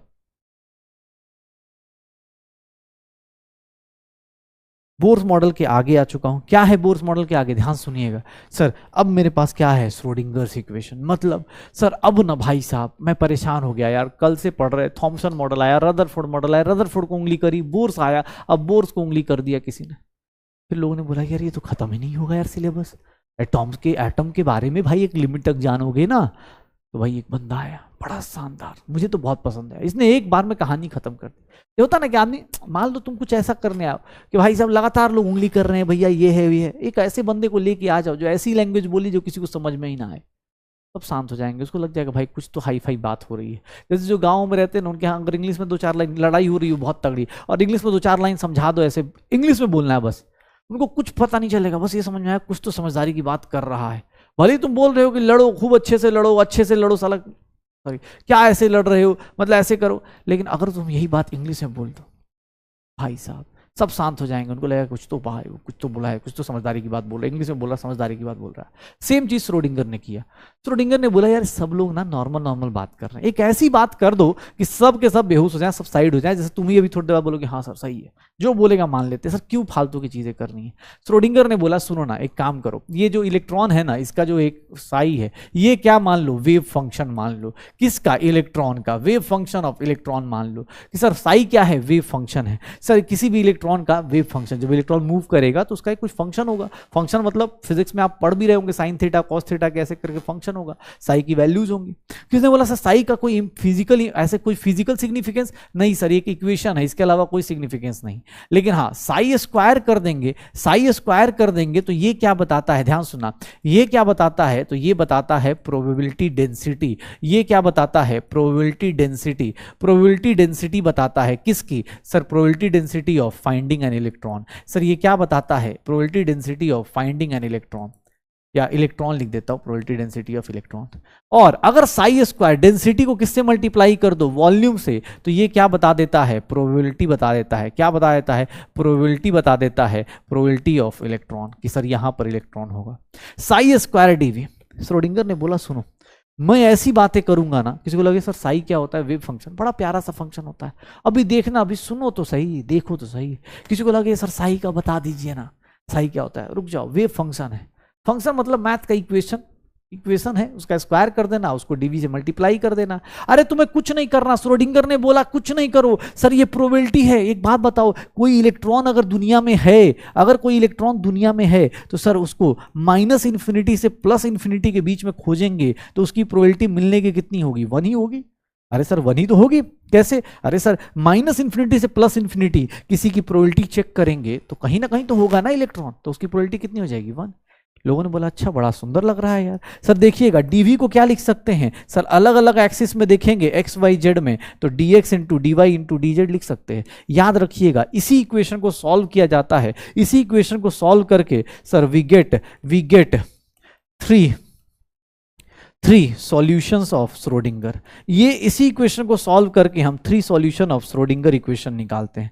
किसने बोला सर क्या यार कैसी बातें कर रहे हो आप, श्रोडिंगर इक्वेशन का सॉल्यूशन निकाल दिया लेकिन अभी तक आपने श्रोडिंगर इक्वेशन नहीं बताई। श्रोडिंगर इक्वेशन मतलब साई स्क्वायर डीवी का इंटीग्रेशन करना है माइनस इंफिनिटी से लेके प्लस इंफिनिटी तक, उसकी वैल्यू 1 पुट कर देना, आंसर आएगा। उसके 3 सॉल्यूशन आएंगे, उन्हीं 3 सॉल्यूशन को श्रोडिंगर इक्वेशन का सॉल्यूशन बोलते हैं। थोड़ी देर बाद उसको क्वांटम नंबर बोलेंगे। इसने बोला सर श्रोडिंगर इक्वेशन का सॉल्यूशन बता दिया, श्रोडिंगर का इक्वेशन चलो देखना ध्यान से। भाई साहब क्या बात बोली इसने, देखना क्या मजेदार चीज। तुम रदरफोर्ड बोल्स और ये सब की लड़ाई लड़ रहे हो, आ जाओ श्रोडिंगर बताता है। श्रोडिंगर देखना क्या करा रहा है सर, ये देखिएगा del square psi del X square, sir del square psi del Y square. मतलब ये डेल का मतलब क्या होता है, डिफरेंशिएशन, इसको बोलते हैं पार्शियल डिफरेंशिएशन। सर ये देखिएगा 8 pi square M upon H E minus V psi is equals to 0। यही है श्रोडिंगर इक्वेशन, यही है श्रोडिंगर इक्वेशन। मतलब साई को पार्शियल डिफरेंशिएशन करना है। पार्शियल डिफरेंशिएशन मतलब एक बार एक्स वाई को कॉमन मान लो, सर एक बार वाई जेड को क्या करोगे, वाई जेड को कांस्टेंट मान लो, वाई जेड को कांस्टेंट मान लो, एक्स के रिस्पेक्ट में डिफरेंशिएट करो, एक बार एक्स को कांस्टेंट मान के वाई जेड को डिफरेंशिएट करो, ऐसे करके डिफरेंशिएट कर दो। इसको बोलते हैं डेल। मतलब ये होता है पार्शियल डबल डिफरेंशिएशन।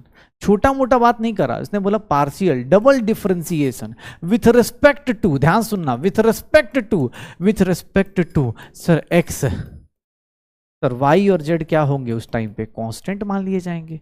सिमिलरली अब तुम इसको करोगे वाई के रिस्पेक्ट में, तो एक्स और जेड को क्या मान लोगे, कांस्टेंट मान लोगे। सर अगर जेड इसको करोगे तो यहां जेड को डिफरेंशिएट करोगे, एक्स और वाई क्या कर लेना, कांस्टेंट। पार्शियल डबल डिफरेंशिएशन करना है। सर क्या बड़ी भी चीज है, कुछ बड़ी चीज नहीं है, कुछ भी नहीं है।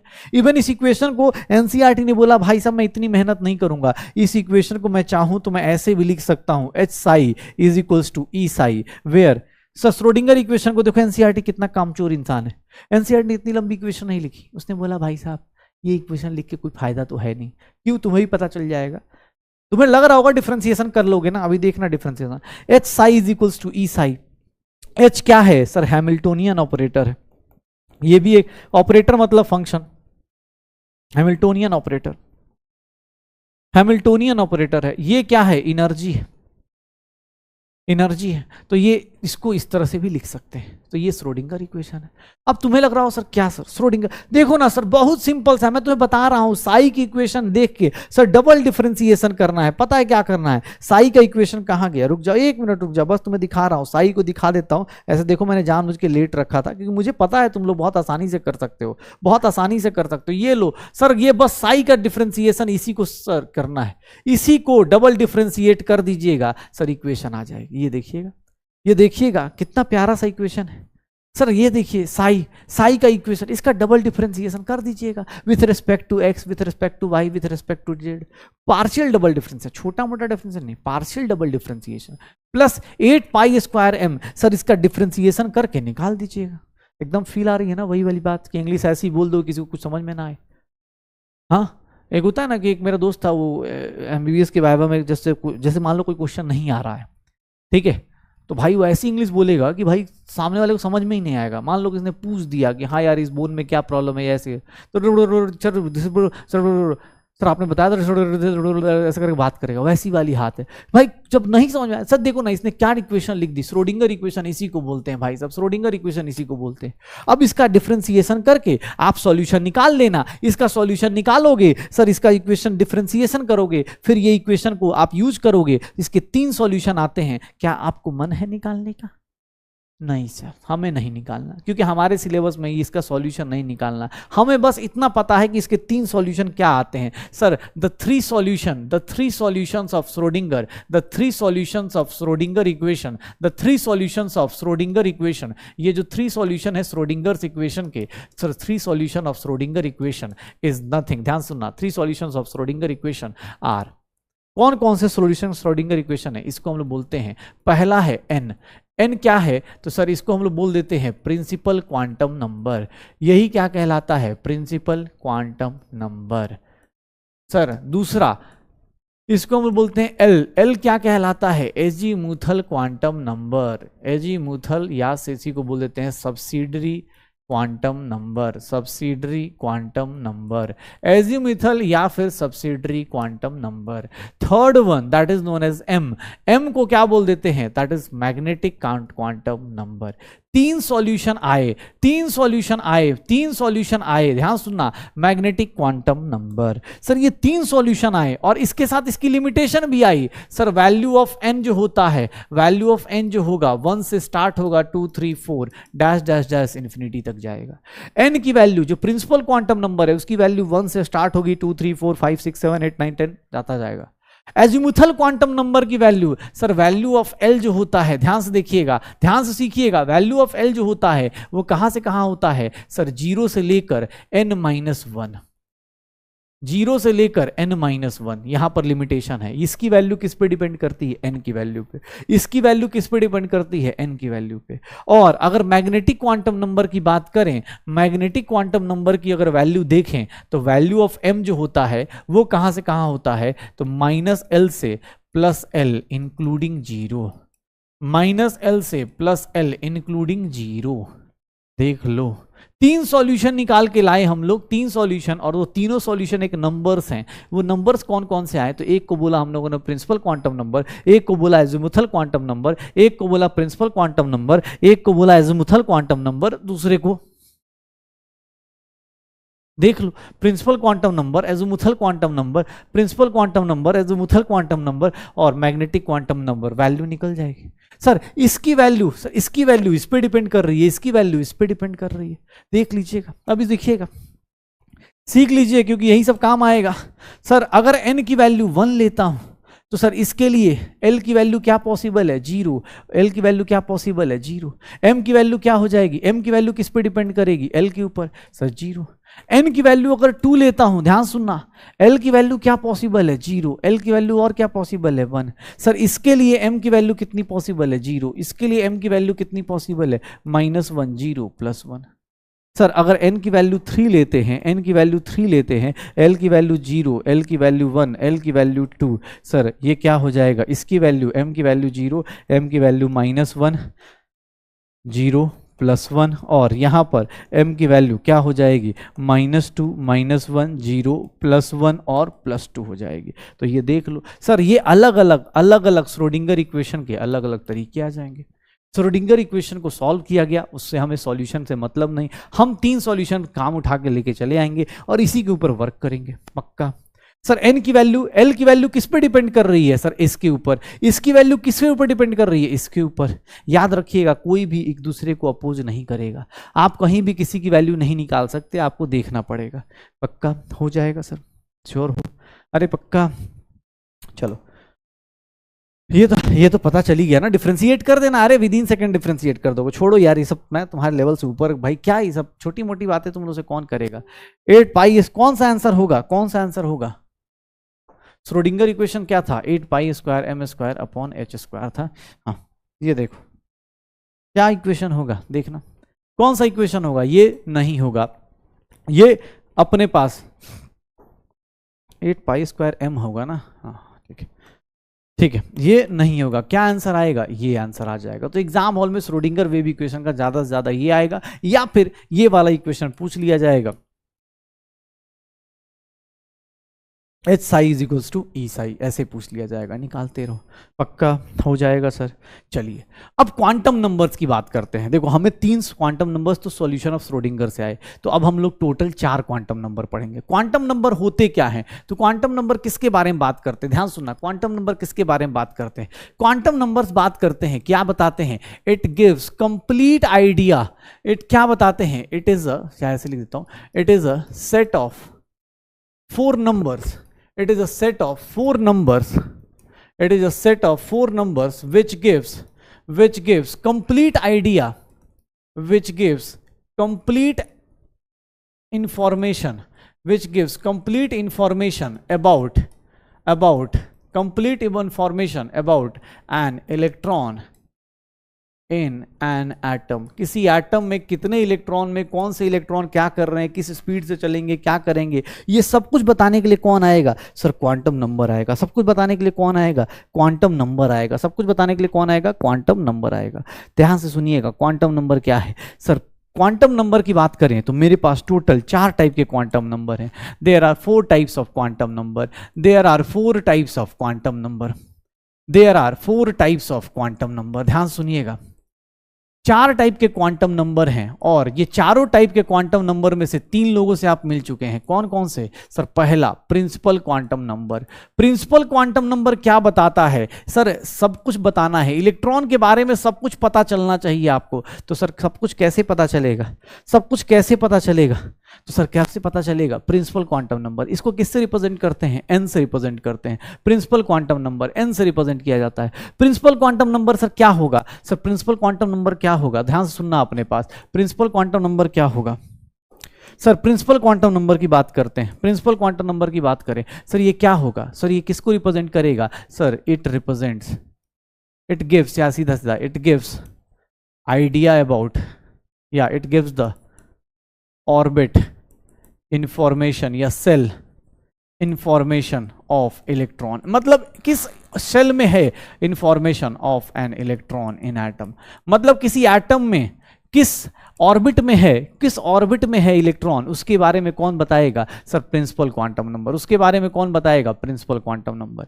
किस ऑर्बिट में? मान लो कोई न्यूक्लियस है तो न्यूक्लियस होगा, इसके अराउंड क्या होगा? ये सेल होंगे, 1 2 3 4 ऐसे करके सेल होंगे। तो ये सर सारे के सारे क्या होंगे? न्यूक्लियस के अराउंड सेल्स होंगे। और ये बताएगा इलेक्ट्रॉन के बारे में कि भैया कौन से ऑर्बिट में होगा। सर अगर एन की वैल्यू 1 है, अगर एन की वैल्यू 1 है तो सर एन की वैल्यू 1 मतलब कौन सा सेल हो गया? के सेल लिखते हैं हम लोग सर, के सेल लिखते हैं। एन की वैल्यू 2 हो गया तो ये क्या हो गया? एल सेल हो जाएगा।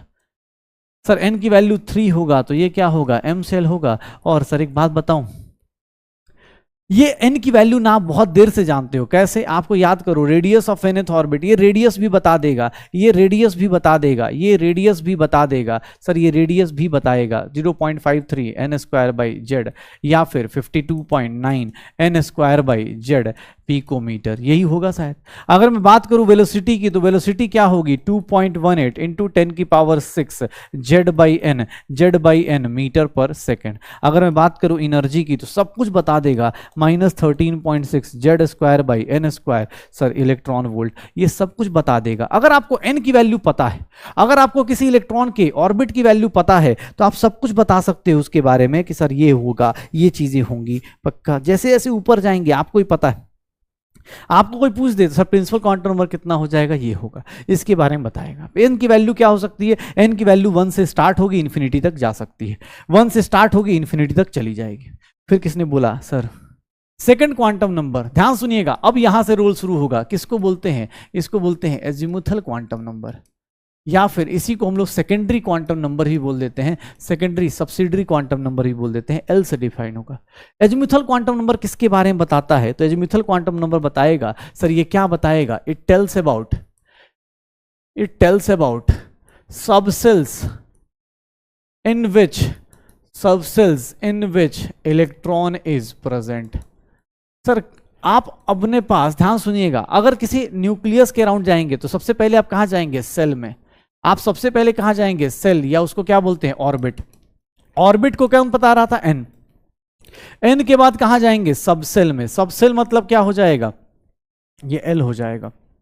सबसेल मतलब क्या हो जाएगा? एल हो जाएगा। सबसेल का मतलब क्या हो जाएगा? एल हो जाएगा। शेल का मतलब क्या हो गया? एन। सबसेल का मतलब क्या हो गया? एल। सर एन क्या है? सर एन क्या है? सबसेल अपने पास, ये एल सेल हो गया, ये सबसेल हो गया। और अगर मुझसे अब कोई पूछेगा तो इसके बाद हम लोग कहां आ जाएंगे? अगले क्वांटम नंबर पे क्या पता चल जाएगा? ऑर्बिटल पता चल जाएगा। ये क्रोनोलॉजी होता है, ये तरीका होता है किसी इलेक्ट्रॉन के बारे में जानने का। पहले हम उसका क्या जानते हैं? ऑर्बिट। फिर कहां जाते हैं? उसके सर सबसेल में। फिर कहां जाते हैं? ऑर्बिटल में। ध्यान सुनिएगा, कोई पूछे ये क्या है? अरे भाई तुम्हारा एड्रेस कोई तुमसे पूछेगा तो तुम क्या बताओगे कि सर मैं मान लो किस शहर में रहता हूं, मान लो मैं कोटा में रहता हूं, तो मैं कोटा में क्या बताऊंगा कि सर मैं कोटा में रहता हूं। तो कोटा में कहीं भी कुछ में थोड़ा खोज लेंगे। कोटा जैसे ही बताओगे मैं कहाँ चला जाऊंगा, इंडिया के कोटा में, राजस्थान में चला जाऊंगा, कोटा में चला जाऊंगा। फिर तुम बोलोगे सर कोटा में ना मैं महावीर नगर में रहता हूँ, तो मैं कोटा में कहाँ चला जाऊंगा, महावीर नगर में चला जाऊंगा। अब क्या पूरा महावीर नगर में तुम ही रहते हो? नहीं भाई, तुम्हें ऑब्वियस है ना, तुम्हें खोजने के लिए कहाँ जाना पड़ेगा। तुम बोलोगे नहीं सर मैं ना इस मतलब जो भी मकान नंबर है B302 405 ऐसे करके लिखा होगा, तो मैं ऐसे बोल दूंगा कि B304 में रहता हूं, तो मैं कहां पहुंच जाऊंगा, B304 में। तो यहां ऐसे पहचानूंगा ना। सिमिलरली इलेक्ट्रॉन को कैसे पता चलेगा सर, इलेक्ट्रॉन को कैसे, मेरा एड्रेस नहीं है भाई, ये मत सोचना कि मैं यहां मिलता हूं, ठीक है, एड्रेस नहीं, यहाँ पहले का एड्रेस है, ठीक है, इसलिए मैंने बता दिया। चलो, तो मैं ये बोल रहा हूं और उसमें बी नहीं है, ठीक है। चलो अब बता रहा हूं, ऑर्बिट की बात कर रहा हूं। ऑर्बिट क्या है, तो सर क्या है अपने पास, एक आपका जो इलेक्ट्रॉन, पहले तुमसे पूछा इलेक्ट्रॉन कहाँ है, तुमने बोला सर वो ना इस ऑर्बिट में है। अब ऑर्बिट के अंदर कहाँ होगा, तो सर उसके सबसेल में होगा। वो कौन बताएगा, एल। और एल कैसे डिसाइड करता है, तो याद रखिएगा, अगर एल की वैल्यू, ध्यान सुनना, एल की वैल्यू अगर 0 है तो ये कौन सा सबसेल होता है, ध्यान सुनना, ये कौन सा सबसेल होता है, एल सबसेल, एस सबसेल। अगर एल की वैल्यू अगर 1 है तो ये कौन सा सबसेल होता है, पी सबसेल। भैया देखिएगा, ये सबसे ज्यादा गड़बड़ होता है लोगों का, ये क्या होगा, डी सबसेल, ये क्या होगा, डी सबसेल। और अगर 3 होता है तो ये क्या होगा, F subshell, F subshell. L की वैल्यू 4 है तो ये क्या हो जाएगा, जी सबसेल। ऐसे तो हमारा पूरा पीरियड टेबल एसपीडीएफ में ही खत्म हो जाएगा, लेकिन हाँ एक बैकअप में रख लेते हैं, एक बैकअप में रख लेते हैं, पक्का। तो सर ये क्या बता रहा है, अगर मैं तुमसे कहीं बोलता हूं, एक बात बताओ, वैल्यू ऑफ एल जो था, वैल्यू ऑफ एल जो था वो किससे डिसाइड हो रहा था, 0 से लेकर n-1। एल की वैल्यू कहां से, एल की वैल्यू कहां से कहां तक जाती है, 0 से n-1। अगर n की वैल्यू 1 लेते हो, n की वैल्यू 1 लेते हो तो एल की वैल्यू क्या पॉसिबल है, 0। मतलब फर्स्ट ऑर्बिट में जाओगे तो कौन सा सबसेल मिलेगा, सर फर्स्ट ऑर्बिट में जाओगे तो सिर्फ और सिर्फ क्या मिलेगा, 1s मिलेगा। कैसे, ये देखिए ना सर, 1 मतलब क्या हो गया, ऑर्बिट, s का मतलब क्या हो गया, s सबसेल, फर्स्ट ऑर्बिट में s सबसेल। n की वैल्यू 2 लेंगे तो सर l की वैल्यू कितनी पॉसिबल है, l की वैल्यू 0 पॉसिबल है, l की वैल्यू 1 पॉसिबल है। सर ये कंबाइन करेंगे तो यहाँ 2s होगा, ये कंबाइन करेंगे यहाँ क्या हो जाएगा, 2p हो जाएगा, ये कंबाइन करेंगे 2s होगा, ये क्या हो जाएगा, 2p हो जाएगा, ये क्या होगा 2s और ये क्या हो जाएगा 2p। अगर n की वैल्यू 3 लेते हैं, अगर n की वैल्यू 3 लेते हैं तो l की वैल्यू क्या होगी, 0, l की वैल्यू क्या होगी, 1, l की वैल्यू क्या होगी, 2। देख लो सर, n की वैल्यू, L की वैल्यू हमेशा n-1 पे रह रही है। n की वैल्यू अगर 3 है तो L 3 कभी नहीं हो सकता, L की वैल्यू कभी भी 3 नहीं हो सकती। क्यों, अब ऐसा नहीं कोई रूल है, मतलब कोई ऐसा नहीं कि भाई कोई नहीं एकदम हो जाएगा। अरे भाई श्रोडिंगर के इक्वेशन सॉल्व करने से जो वैल्यूज आई ना, उसकी लिमिटेशन थी। जैसे मैथ्स में होता है ना कि भाई क्वाड्रेटिक इक्वेशन को सॉल्व करेंगे तो आपको यही वैल्यू निकल के आएगी। सिमिलरली कोई बोले कि सर L की वैल्यू, भाई ये L की वैल्यू ना सॉल्व करके आई थी, ये कहां से आया था, ऐसी हवा में तुक्का नहीं मार दिया श्रोडिंगर ने। श्रोडिंगर देख रहे हो कितना पढ़ा लिखा इंसान था, कैसी इंग्लिश बोला उसने, जैसे इंग्लिश बोला हम साइड हो गए, हमने कहा ना ना ना ना ये नहीं चलता, ये ना चलबो, ये ना चलबो। हाँ जैसे ही हुआ सब साइड हो गए, ओ भाई ऐसी बातें नहीं करनी सर, ये ऐसी इक्वेशन ऐसे ऐसे कौन पढ़ाई करता है, इतना तो इंजीनियरिंग कर लेते फिर तो हम। अब मैथ छोड़ के तो बायो में आए थे, इसीलिए तो आए थे कि भैया हमें थोड़ा सस्ता वाला चीज़ चाहिए था। सस्ता मतलब क्या, कि जहाँ कम मैथ लगाना पड़े। आप ऐसी बड़ी बड़ी इंटीग्रेशन, वैसी बड़ी बड़ी डिफ्रेंसिएशन, कोई अगर ज़्यादा तुमसे चौड़ में बोलना कि बहुत अच्छी केमिस्ट्री बोलना, श्रोडिंगर इक्वेशन सॉल्व करके बताओ भाई, साइड हो जाएगा, ठीक है। ये देखो क्या होता है सर, n की वैल्यू 3, l की वैल्यू क्या हो गई, 3s हो गई, ये क्या हो जाएगा 3p हो जाएगा, ये क्या हो जाएगा 3d हो जाएगा, 3s 3p 3d। Sir n की वैल्यू 4 हो गई, l की वैल्यू कितनी है 0, l की वैल्यू 1, l की वैल्यू 2, l की वैल्यू 3। सर ये क्या हो जाएगा 4s हो जाएगा, ये क्या हो जाएगा 4p हो जाएगा, ये क्या हो जाएगा 4d हो जाएगा, ये क्या हो जाएगा 4f हो जाएगा। तो हर एक ऑर्बिट में अलग अलग, ये देखो ना हर एक ऑर्बिट में। एक बात बताओ, जैसे जैसे नंबर ऑफ ऑर्बिट बढ़ रहा है, फर्स्ट ऑर्बिट में सिर्फ एक सबसेल है, सेकंड ऑर्बिट में 2 सबसेल है, थर्ड ऑर्बिट में 3 सबसेल है, फोर्थ ऑर्बिट में 4 सबसेल है, 4 सबसेल। सर ये क्या हो रहा है, जैसे जैसे नंबर ऑफ ऑर्बिट बढ़ रहा है, हम बोल सकते हैं कि सर फॉर nth ऑर्बिट, अगर मैं ऐसा बोल दूं nth ऑर्बिट में जाऊं तो सर एक बात बताइएगा, नंबर ऑफ सबसेल्स कितने होंगे, नंबर ऑफ सबसेल्स कितने होंगे। सर सीधा सीधा लिख सकता हूं n, सीधा सीधा लिख सकता हूं n, जितने ऑर्बिट में जाएंगे उतना सबसेल बढ़ता जाएगा,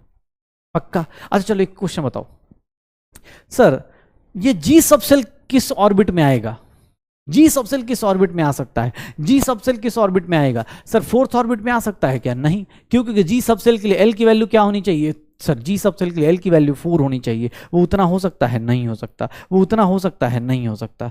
पक्का? सर एक बात बताऊं, एक बात बताऊं, अब देखना ध्यान से।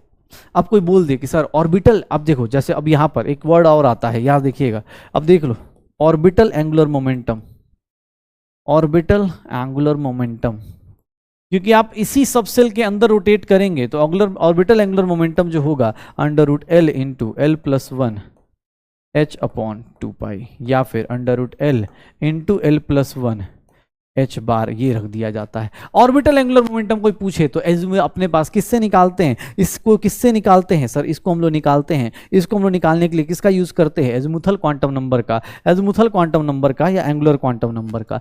ऑर्बिटल एंगुलर मोमेंटम निकालना है सर एस के केस में, चलो एस के केस में बताओ सर, एस सब सेल का ऑर्बिटल एंगुलर मोमेंटम कितना हो जाएगा? सर एल की वैल्यू 0, सब कुछ ही 0 हो जाएगा। सर ऑर्बिटल एंगुलर मोमेंटम सबका निकाल सकते हो, ऑर्बिटल एंगुलर मोमेंटम निकाल सकते हो, सबका निकाल दो। एल की वैल्यू पुट करो, एल इंटू प्लस, अगर पी है तो पी के केस में कितना हो जाएगा? चलो यार इधर निकाल ही देता हूं।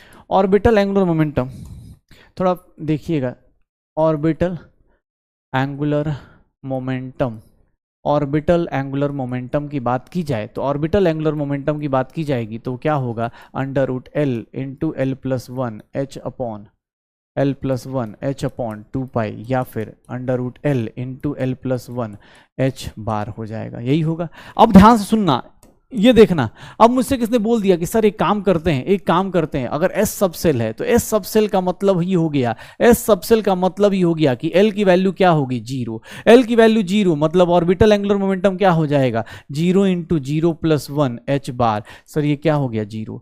पी सब सेल का मतलब क्या हो गया? पी सब सेल का मतलब क्या हो गया? सर पी सब सेल मतलब एल की वैल्यू 1 हो गई। सर ये कितना होगा? 1 इंटू 1 प्लस 1 एच बार, और ये कितना हो गया? अंडर रूट 2 एच बार। सर डी सब सेल में बात करें तो डी सब सेल में सर एल की वैल्यू क्या होगी? 2, और यहां पर क्या हो जाएगा? Sir 2 into 2 plus 1 H bar, ये 2 इंटू 2 प्लस एच बार, और ये कितना हो जाएगा? 6 एच बार हो जाएगा, यही होगा शायद। पक्का? तो निकाल दो ऐसे करके सबका। तो ऑर्बिटल एंगुलर मोमेंटम एस सब सेल, पी सब सेल, सबका निकाल सकते हो। एंगुलर मोमेंटम अपने पास निकाल सकते हो। एल की वैल्यू जो होगी, एल की जो वैल्यू होगी और एज़िमुथल क्वांटम नंबर की, वो किस पे डिपेंड करती है? एन के ऊपर डिपेंड करती है। जितना ऑर्बिट बढ़ेगा, जितना ऑर्बिट बढ़ेगा उतना ही क्या होता जाएगा? उतना ही क्या होता जाएगा? सर उतना ही क्या होता जाएगा? सर नंबर ऑफ सबसेल्स बढ़ते जाएंगे, नंबर ऑफ सबसेल्स बढ़ते जाएंगे। चलो अब देखना, अगर मैं थर्ड क्वांटम नंबर की बात करूं तो उसको हम लोग बोलते हैं मैग्नेटिक क्वांटम नंबर। और मैग्नेटिक क्वांटम नंबर किसकी बात करेगा? सर मैग्नेटिक क्वांटम नंबर किसकी बात करता है? ध्यान सुनिएगा सर, ये किसको बताता है? इट गिव्स आइडिया अबाउट, ये किसके बारे में बताएगा? इट गिव्स आइडिया अबाउट, किसके बारे में? तो सर ये क्या बताएगा? ऑर्बिटल्स के बारे में। It gives idea about orbitals of orbitals present orbitals या orbitals in which orbitals of subcell, orbital of subcell in which electron is present। मतलब अब भैया देख लो कहां से कहां जा रहे हो। जैसे मैंने अभी तुम्हें एड्रेस बताया था, कोटा में गए सर, क्या हो गया? ये सेल हो गया, ये क्या हो गया? ऑर्बिट हो गया। सर ये एन से रिप्रेजेंट किया गया। इसके अंदर गए तो हमें कहां जाना पड़ा? सब सेल के अंदर। सब सेल का मतलब क्या हो गया? एल हो गया। और इसके अंदर गए तो ये क्या हो जाएगा? ऑर्बिटल हो जाएगा। ऑर्बिटल्स का मतलब क्या हो जाएगा? ओएम हो जाएगा। ये देख लो, यही क्रोनोलॉजी थी क्या? यही फायदा था क्या? यही पढ़ना था क्या? यही पढ़ना था। पक्का? तो मैग्नेटिक क्वांटम नंबर क्या बताता है? किस ऑर्बिटल, किस सबसेल के कौन से ऑर्बिटल में है, इसके बारे में आइडिया कौन देगा? Magnetic quantum number. मतलब सर इसकी वैल्यू, एल की वैल्यू किस पे डिपेंड कर रही थी? इसके ऊपर। इसकी वैल्यू किसके ऊपर डिपेंड करेगी? इसके ऊपर। क्यों? क्योंकि इसके नीचे ये था, इसके नीचे ये होगा। सर वैल्यू ऑफ एम जो होगा, वैल्यू ऑफ एम जो होगा वो कहां से कहां होगा? माइनस एल से प्लस एल होगा, इंक्लूडिंग क्या होगा? 0। इंक्लूडिंग क्या होगा? 0। इंक्लूडिंग क्या होगा? 0। ये देख लो, वैल्यू ऑफ एम कहां से कहां चलेगा? माइनस एल से प्लस एल, इंक्लूडिंग क्या होगा? 0। माइनस एल से प्लस एल, इंक्लूडिंग क्या होगा? 0। ध्यान से देखिएगा, अगर एस सबसेल होता है, एस सबसेल होता है तो एस सबसेल में एल की वैल्यू क्या है? 0। सर एम की वैल्यू क्या होगी? 0। पता है? एक m की वैल्यू आ रही है, एक m की वैल्यू आ रही है। अगर जैसे ही मैंने बोला m की वैल्यू 0, एक ही m की वैल्यू आ रही है, मतलब s के अंदर एक ही s सबसेल के अंदर एक ही ऑर्बिटल होगा और उसकी m की वैल्यू कितनी हो जाएगी? 0। अगर मैं p सबसेल की बात करता हूं, ध्यान सुनना, अब p सबसेल की बात करूंगा तो l की वैल्यू क्या है? 1, m की वैल्यू क्या है? -1, 0 +1। ये देख लो अपने पास, -1 0 +1, ऐसा कुछ फिक्स नहीं है, लेकिन हाँ इसको हम ऐसा लिख सकते हैं, नंबर लाइन की तरह लिख देंगे p सबसेल। सर देखिएगा p सबसेल में कितने ऑर्बिटल्स हो गए? 3। d सबसेल की बात करें तो सर l की वैल्यू क्या होगी? सर 2। m की वैल्यू क्या होगी? l की वैल्यू क्या होगी? 2। m की वैल्यू क्या होगी? -2 -1 0 +1 +2। सर कितना हो जाएगा? कितना हो जाएगा सर? -2 -1 0 +1 +2, यही होगा पक्का, -2 में। सर डी सबसेल में कितने आ गए? सर 5। एफ सबसेल में अगर बात करें, एफ सबसेल में अगर बात करें तो एफ सबसेल में एल की वैल्यू क्या होगी? 3। एम की वैल्यू क्या होगी? -3 -2 -1 0 +1 +2 +3, यही होगा। सर ये क्या बन जाएगा? ये क्या बन जाएगा? देख लो सर, ये कहां से कहां चलेगा? -3 -2 -1 0 +1 +2 +3, ऐसे बना दो 7 7 बन जाएंगे, 1 2 3 4 5 6 7, ठीक है, +3 बस। तो सर हर एक ऑर्बिटल में ध्यान सुनना, अगर फर्स्ट ऑर्बिट में जाते हो एक बार फिर से देखना अपने पास, 3 क्वांटम नंबर्स आ गए, 3 क्वांटम नंबर्स आ गए। चौथा क्वांटम नंबर बहुत सिंपल सा है, पहले 3 क्वांटम नंबर्स को अच्छे से कर लेते फिर चौथे पे जाते हैं। ध्यान से देखिएगा, अगर आप फर्स्ट ऑर्बिट में हैं, n की वैल्यू 1 जैसे ही फिक्स करी, l की वैल्यू क्या पॉसिबल है? सर 0। सर l की वैल्यू जैसे ही फिक्स हुई, m की वैल्यू भी क्या पॉसिबल होगी? 0। सर इसका मतलब सिर्फ और सिर्फ कौन पॉसिबल है? 1s पॉसिबल है, सिर्फ और सिर्फ 1s पॉसिबल है। सर कितने ऑर्बिटल्स होंगे यहां पर? फर्स्ट ऑर्बिट में कितने ऑर्बिटल्स होंगे? 1। और एक डब्बे में मैक्सिमम कितने इलेक्ट्रॉन्स हो सकते हैं? मैक्सिमम इलेक्ट्रॉन्स कितने हो सकते हैं? सर मैक्सिमम 2 हो सकते हैं, याद रखिएगा। फर्स्ट ऑर्बिट में हमेशा मैक्सिमम कितने? 2 इलेक्ट्रॉन्स आ सकते हैं। सेकंड ऑर्बिट में जाएंगे, सर कितने सबसेल्स हो जाते हैं? सर 2। कौन कौन से? सर इसको 1s ही लिखेंगे, यहाँ 1s ही होगा। यहाँ पर देखेंगे m की वैल्यू क्या पॉसिबल है? इसके लिए 0। ये क्या है? 2s है। ये क्या है? 2s है। इसके लिए m की वैल्यू देखेंगे -1 0 +1। सर ये क्या बन जाएगा? 2p। कितने ऑर्बिटल्स हैं? 1 2 3 4। सर ये 4 हो जाएगा। कितने मैक्सिमम इलेक्ट्रॉन्स आएंगे? 8 आएंगे। इसमें कितने मैक्सिमम इलेक्ट्रॉन्स आएंगे? 8 आएंगे। n की वैल्यू अगर 3 है, n की वैल्यू अगर 3 है तो सर l की वैल्यू क्या होगी? 0। l की वैल्यू क्या होगी? 0। l की वैल्यू क्या होगी? 1। l की वैल्यू क्या होगी? 2। सर m की वैल्यू क्या है? यहां पर 0, मतलब ये क्या हो गया? 3s। सर m की वैल्यू यहां पर क्या होगी? -1 0 +1। सर ये क्या हो जाएगा? 3p। ये क्या हो जाएगा? 3p। अगर m की बात करें तो यहां पर m कहां से कहां जाएगा? -2 -1 0 +1 +2। ये कितना हो जाएगा? सर ये कितना हो जाएगा? 3d। ये देख लो सर, यहां पर टोटल कितने आ जाएंगे? सर यहां पर टोटल देखेंगे 9 आ जाएंगे। मैक्सिमम कितने इलेक्ट्रॉन्स आएंगे? 18। मैक्सिमम कितने इलेक्ट्रॉन्स आएंगे? 18। n की वैल्यू अगर 4 लेता हूं तो l की वैल्यू 0, l की वैल्यू 1, l की वैल्यू 2, l की वैल्यू 3।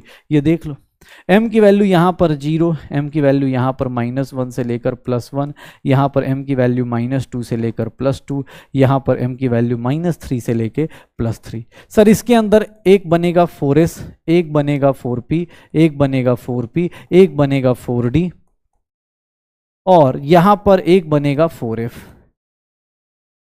सर ये टोटल कितने हो जाएंगे? 16। यहां पर मैक्सिमम कितने इलेक्ट्रॉन्स आएंगे? 32। देख लो सर, हर एक ऑर्बिट के साथ देखना अपने पास, अगर मैं ऐसे क्वेश्चन बोल दूं कि फॉर nth ऑर्बिट, अगर अलग अलग ऑर्बिट में बात की जाए तो सर नंबर ऑफ सबसेल्स कितने होंगे हर एक ऑर्बिट में? सर कितने सबसेल हो रहे हैं? जितना ऑर्बिट हो रहा है, फर्स्ट ऑर्बिट में 1 सबसेल, सेकंड ऑर्बिट में 2 सबसेल, थर्ड ऑर्बिट में 3 सबसेल, फोर्थ ऑर्बिट में 4 सबसेल। तो सर ये देख लो अपने पास जितना orbit, sir number of orbitals कितने हो रहे हैं? नंबर ऑफ ऑर्बिटल्स कितने हो रहे हैं? ध्यान से देखना सर, जिस ऑर्बिट में हो उसका स्क्वायर कर दो। n का सर फर्स्ट ऑर्बिट में 1, n की वैल्यू 2, सेकंड सर देख लो सर नंबर ऑफ ऑर्बिटल्स कितने होंगे? n²। नंबर ऑफ ऑर्बिटल्स कितने होंगे? n²। सर मैक्सिमम इलेक्ट्रॉन्स कितने पॉसिबल हैं? मैक्सिमम इलेक्ट्रॉन कितने होंगे? सर सबके अंदर कितना हो जाएगा? सबके अंदर कितना हो जाएगा? डबल कर देंगे, ट्वाइस कर देंगे, तो मैक्सिमम इलेक्ट्रॉन कितने आ जाएंगे? 2n²। मैक्सिमम इलेक्ट्रॉन कितने आ जाएंगे? 2n²। मैक्सिमम इलेक्ट्रॉन कितने आ जाएंगे? 2n²। मैक्सिमम इलेक्ट्रॉन कितने आएंगे 2n²। पक्का। nth ऑर्बिट में ये होता है। फिर किसने बोल दिया सर देखिएगा, अगर मैं फॉर अ गिवन सबसेल, मतलब अगर कोई सबसेल बता दे कि सर पार्टिकुलर सबसेल में बताइए, गिवन सबसेल में नंबर ऑफ ऑर्बिटल्स कितना होगा। सर नंबर ऑफ ऑर्बिटल्स मतलब सर अगर एस सबसेल है, एस सबसेल में कितना हो रहा है सर, एल की वैल्यू 0 है तो कितना हो रहा है 1। कैसे, एल की वैल्यू 0 है सर, एल की वैल्यू 1 है, कितना हो रहा है सर, इसको लिख देते हैं हम लोग, नंबर ऑफ ऑर्बिटल्स कितना होता है 12 + 1 हो जाता है। सर देख लीजिए, वैल्यू पुट करके देख लीजिए, और मैक्सिमम इलेक्ट्रॉन्स कितने आ जाएंगे उसके अंदर सर 2 × 12 + 1। और पता है जेई 2023 का ये क्वेश्चन था, ये क्वेश्चन पूछा गया था, ये क्वेश्चंस पूछे गए थे कि सर 4l + 2 12 + 1 बताइए कौन सा होगा। इस तरह का क्वेश्चन पूछा गया था कि अगर आपको कोई गिवन सबसेल दे दिया जाए, अगर कोई सबसेल बता दिया जाए तो उसके अंदर कौन सा होगा कौन सा नहीं होगा ये बताया जाएगा, ये बताया जाएगा आपको। ये देख लो, हो जाएगा सर, ये हो जाएगा, श्योर हो, श्योर हो, पक्का। चलिए हो जाएगा। चलिए अब देखते हैं, अब देखते हैं हम लोगों के पास और क्या आता है, हम लोगों के पास और क्या आता है। मुझे पता चल गया, ठीक है, एक बार हमें पता चल गया कि भाई ये होता है, ये सारे के सारी चीजें आ गई। अब मुझसे फोर्थ क्वांटम नंबर पूछा गया तो भैया वो सबसे आसान सा है, और याद रखिएगा ये क्या है, स्पिन क्वांटम नंबर एस से रिप्रेजेंट करते हैं, स्पिन क्वांटम नंबर एस से रिप्रेजेंट करते हैं। और इसके बारे में एक बात बोली गई कि सर स्पिन क्वांटम नंबर जो होता है ना सॉल्यूशन नहीं है श्रोडिंगर का, स्पिन क्वांटम नंबर सॉल्यूशन नहीं है श्रोडिंगर का। स्पिन क्वांटम नंबर ना बस क्या बताता है, tells about rotation of, tells about rotation of electron around about its own axis, मतलब अपने ही एक्सिस पे, अपने ही एक्सिस पे सर उसकी रोटेशन क्या होगी, इसके बारे में स्पिन क्वांटम नंबर बताएगा। स्पिन क्वांटम नंबर क्या बताएगा कि सर अपने एक्सिस के अराउंड रोटेशन कैसी होगी, उसको कौन बोलेगा, spin quantum number. Spin quantum number की दो ही वैल्यूज हैं सर, या तो +½ लेंगे या फिर स्पिन क्वांटम नंबर की -½ ये सॉल्यूशन नहीं है श्रोडिंगर का, इसीलिए इंटीग्रल नहीं लिया हमने, क्या कर दिया इसको सर -½ +½ कोई भी, अगर मान लो ये क्लॉकवाइज है, अगर ये क्लॉकवाइज है, अगर ये क्लॉकवाइज है तो ये क्या हो जाएगा एंटी क्लॉकवाइज, अगर ये क्लॉकवाइज है तो ये क्या हो जाएगा एंटी क्लॉकवाइज। अगर ये अगर क्लॉकवाइज एंटी क्लॉकवाइज हुआ, अगर ये अगर एंटी क्लॉकवाइज हुआ तो ये क्या हो जाएगा क्लॉकवाइज, ये क्या हो जाएगा क्लॉकवाइज। पक्का, तो ये अपने पास देख लो, ये देख लो। तो सर स्पिन क्वांटम नंबर ऐसे चलेगा, स्पिन क्वांटम नंबर ऐसे चलेगा, रोटेशन ऑफ इलेक्ट्रॉन बता रहा है about its own axis, spin quantum number ये सब चीजें होंगी, स्पिन क्वांटम नंबर में ये आएगा। तो स्पिन क्वांटम नंबर बहुत सिंपल सा, इसमें कुछ ऐसा नहीं है। हाँ स्पिन स्पिन एंगुलर मोमेंटम भी निकाल सकते हैं, स्पिन एंगुलर मोमेंटम भी निकाल सकते हैं, स्पिन एंगुलर मोमेंटम भी निकाल सकते हैं। वो क्या है सर, √s × s+1 h/2π, या फिर √s+1 h बार, यही होगा spin quantum number, spin angular momentum, sorry spin angular momentum. तो spin angular momentum, spin quantum number से क्या निकाल सकते हो, स्पिन एंगुलर मोमेंटम भी निकाल सकते हो, स्पिन एंगुलर मोमेंटम भी निकाल सकते हो। पक्का हो जाएगा सर। तो ये छोटी छोटी चीजें हैं, 4 क्वांटम नंबर, और चारों क्वांटम नंबर्स के बारे में आपने थोड़ा बहुत पढ़ लिया। अब चारों क्वांटम नंबर्स को दिखाया, चलो सॉल्यूशन ऑफ श्रोडिंगर कैसे दिखता है, ध्यान सुनना, सॉल्यूशंस ऑफ श्रोडिंगर कैसा दिखता है, सॉल्यूशंस ऑफ श्रोडिंगर ऐसे लिखा जाता है, ध्यान सुनना, सॉल्यूशन ऑफ श्रोडिंगर कहीं देखा जाए ना तो ऐसे लिखा हुआ होगा।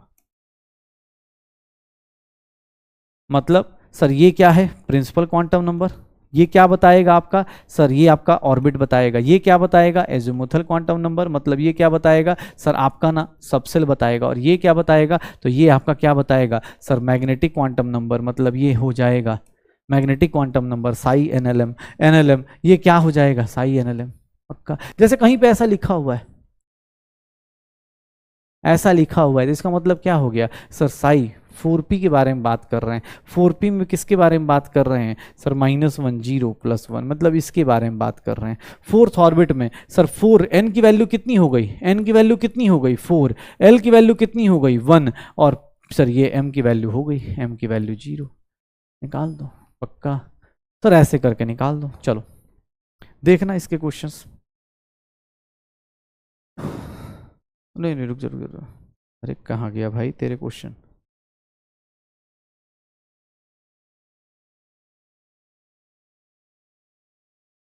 चलो यही पहले बता दो, हटाओ बाद में मैच कर लेंगे।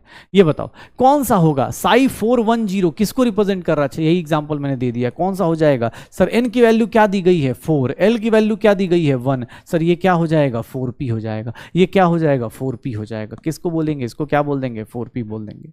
चलो ये बताओ साई 420 मतलब क्या हो गया? एन की वैल्यू ये हो गई, एल की वैल्यू ये हो गई, एम की वैल्यू ये हो गई, सर ये क्या कहलाएगा? 4d कहलाएगा। ये क्या कहलाएगा? 4d कहलाएगा। ये क्या कहलाएगा? 4d कहलाएगा।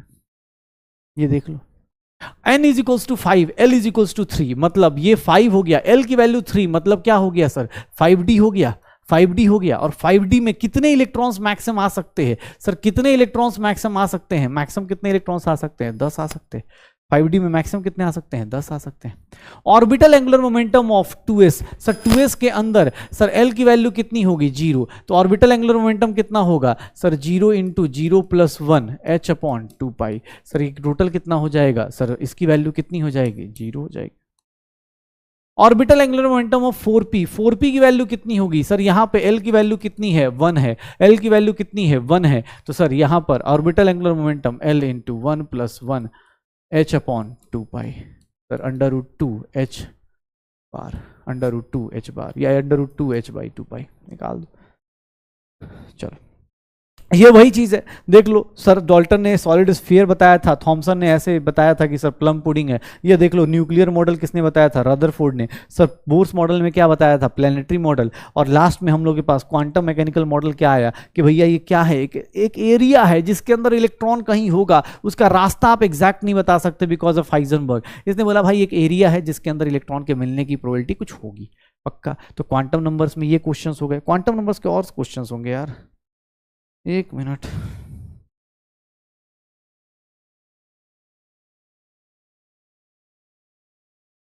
चलो बताओ 3D के लिए क्या क्या क्वांटम नंबर्स होंगे? क्या क्या क्वांटम नंबर्स 3D के लिए होंगे? n की वैल्यू यहां पर क्या हो जाएगी? 3, l की वैल्यू क्या हो जाएगी? 2, तो n के लिए वैल्यू 3, l की वैल्यू 2। देखना n3 l3 नहीं, ये नहीं होगा। n3 l1 नहीं, ये नहीं होगा। n3 l2 एक ही है, आंसर निकाल दो।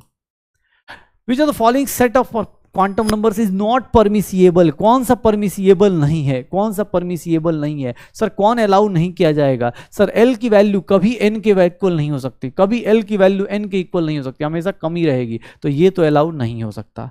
देखिएगा सर l की वैल्यू 0 और m की वैल्यू -1, ये कैसे? m की वैल्यू -l से +l होती है, तो सर ये भी अलाउड नहीं होगा। सर ये देखेंगे सर ये 4 होगा, 2 होगा, और ये देखिएगा सर इसकी वैल्यू 3 हो गई, ये भी अलाउड नहीं होगा। सर 2, 3, 4 ये तीनों के तीनों परमिसिएबल नहीं है।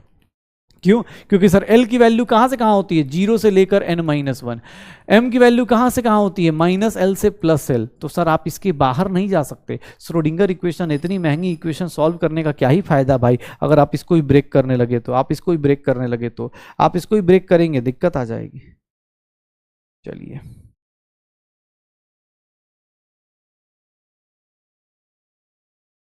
यार इसको ना अरेंज कर। चलो how many electrons can fit in the orbital for n is equals to 3, l is equals to 1। 3 और l, सर ये क्या बता रहा है? 3p की बात कर रहा है।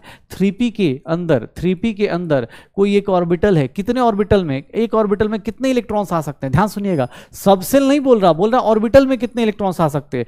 कोई एक ऑर्बिटल पकड़ लीजिए, उसके अंदर कितने इलेक्ट्रॉन्स आ सकते हैं? मैक्सिमम कितने आ सकते हैं? 2 ही आ सकते हैं। मैक्सिमम कितने आ सकते हैं? 2 ही आ सकते हैं पक्का। तो देख लो भाई क्वांटम नंबर के क्वेश्चंस। एक मिनट यार, मैं थोड़ा इसको अरेंज कर देता हूँ, नहीं तुम्हें दिक्कत आएगी रिवीजन करने में। चलो भाई, तो ये क्वेश्चन सारे अरेंज हो गए। अब देखो कुछ थ्योरेटिकल पार्ट कर लेते हैं, कुछ थ्योरेटिकल पार्ट जो एनसीईआरटी में गिवन है। तो आपको ना एनसीईआरटी के अंदर देखोगे तो यहाँ छोटे छोटे डेफिनेशन दिए गए। ऑर्बिट क्या है सर? सर्कुलर पाथ होता है। अकॉर्डिंग टू बोर्स क्या था? ऑर्बिट सर्कुलर पाथ था। लेकिन तुम्हें ही पता है ये इम्पॉसिबल है। क्यों? क्योंकि sir according to Heisenberg principle आप इसके बारे में एग्जैक्ट नहीं बोल सकते कि सर्कुलर पाथ है। इसीलिए ध्यान से सुनना, इसीलिए आज के टाइम पे हम बोलते हैं कि जो बोर्स के ऑर्बिट थे ना, उसका रियल एग्जिस्टेंस कोई मीनिंग नहीं है, कोई रियल एग्जिस्टेंस नहीं है। क्यों? क्योंकि सर ऑर्बिट जो बोला गया था वो तो बोर्स ने बोला था। तो बोर्स की जो बातें थी वो सारी की सारी हाइजेनबर्ग ने क्या करी? सब बर्बाद कर दिया। हाइजेनबर्ग वो वाला बच्चा था ना जिसने बोला कि अरे भैया क्या रखा है दुनिया में? कुछ भी नहीं रखा है। अच्छा, सर हाइजेनबर्ग के बाद कौन आया? श्रोडिंगर। तो श्रोडिंगर ने बोला सुनो, एटॉमिक ऑर्बिटल जो होता है ये क्वांटम मैकेनिकल कॉन्सेप्ट है, और इसीलिए ये देखोगे तो ये इलेक्ट्रॉन वेव फंक्शन को रिप्रेजेंट करता है, तो ये हो सकता है, ये अपने पास फंक्शन, मैथ्स को फंक्शन हो ही सकता है ना। तो ये बोला गया कि इसमें 3 क्वांटम नंबर हैं, NLM वैल्यू जो होती है एक दूसरे के ऊपर डिपेंड करती है, और साई की जो वैल्यू है उसकी अपनी कोई फिजिकल मीनिंग नहीं है, साई का अपना फिजिकल मीनिंग नहीं है, लेकिन हाँ ध्यान सुनना, साई का अपना फिजिकल मीनिंग नहीं है, लेकिन साई स्क्वायर का मीनिंग है। साई स्क्वायर का मीनिंग क्या है? साई स्क्वायर क्या बताता है? प्रोबेबिलिटी डेंसिटी बताती है। जो मैंने पढ़ाया है उसी को बस वर्ड बाय वर्ड लिखा जा रहा है। ऑब्वियस एग्जाम हॉल में स्टेटमेंट बेस्ड क्वेश्चन आएंगे, तो स्टेटमेंट बेस्ड क्वेश्चन के लिए आपको तैयार रहना है। साई स्क्वायर क्या है? सर साई स्क्वायर क्या है? प्रोबेबिलिटी डेंसिटी है, और अगर प्रोबेबिलिटी डेंसिटी को किससे मल्टीप्लाई कर दिया जाए? Product of Sai square into volume, ये क्या बता देगा? प्रोबेबिलिटी बता देगा। यही है शायद, पक्का। तो ये थ्योरी है, चीज़ें हो जाएंगी पक्का। तो हमारे पास क्वांटम नंबर्स हो गए, क्वांटम नंबर का सर यूजेज हो गए, उनके अपने पास कौन कौन से लिमिटेशन है ये हो गया। अब देखो तो क्वांटम नंबर्स का एप्लीकेशन के फॉर्म में देखें तो सबसे पहले क्या एप्लीकेशन आता है? एक को बोलते हैं ऑब्बव। ऑब्बव इज व्हाट? नथिंग। ऑब्बव मतलब साइंटिस्ट मत बोल देना, ऑब्बव इज नथिंग। ऑब्बव मतलब बिल्ड करना, किस चीज को बिल्ड करना, किस चीज को फिल करना, किस चीज को भरना। कैसे बिल्ड करेंगे, कैसे बनाएंगे? कोई भी घर बनता है तो कैसे बनाते हैं? ऊपर से बनाते हैं कि नीचे से बनाते हैं?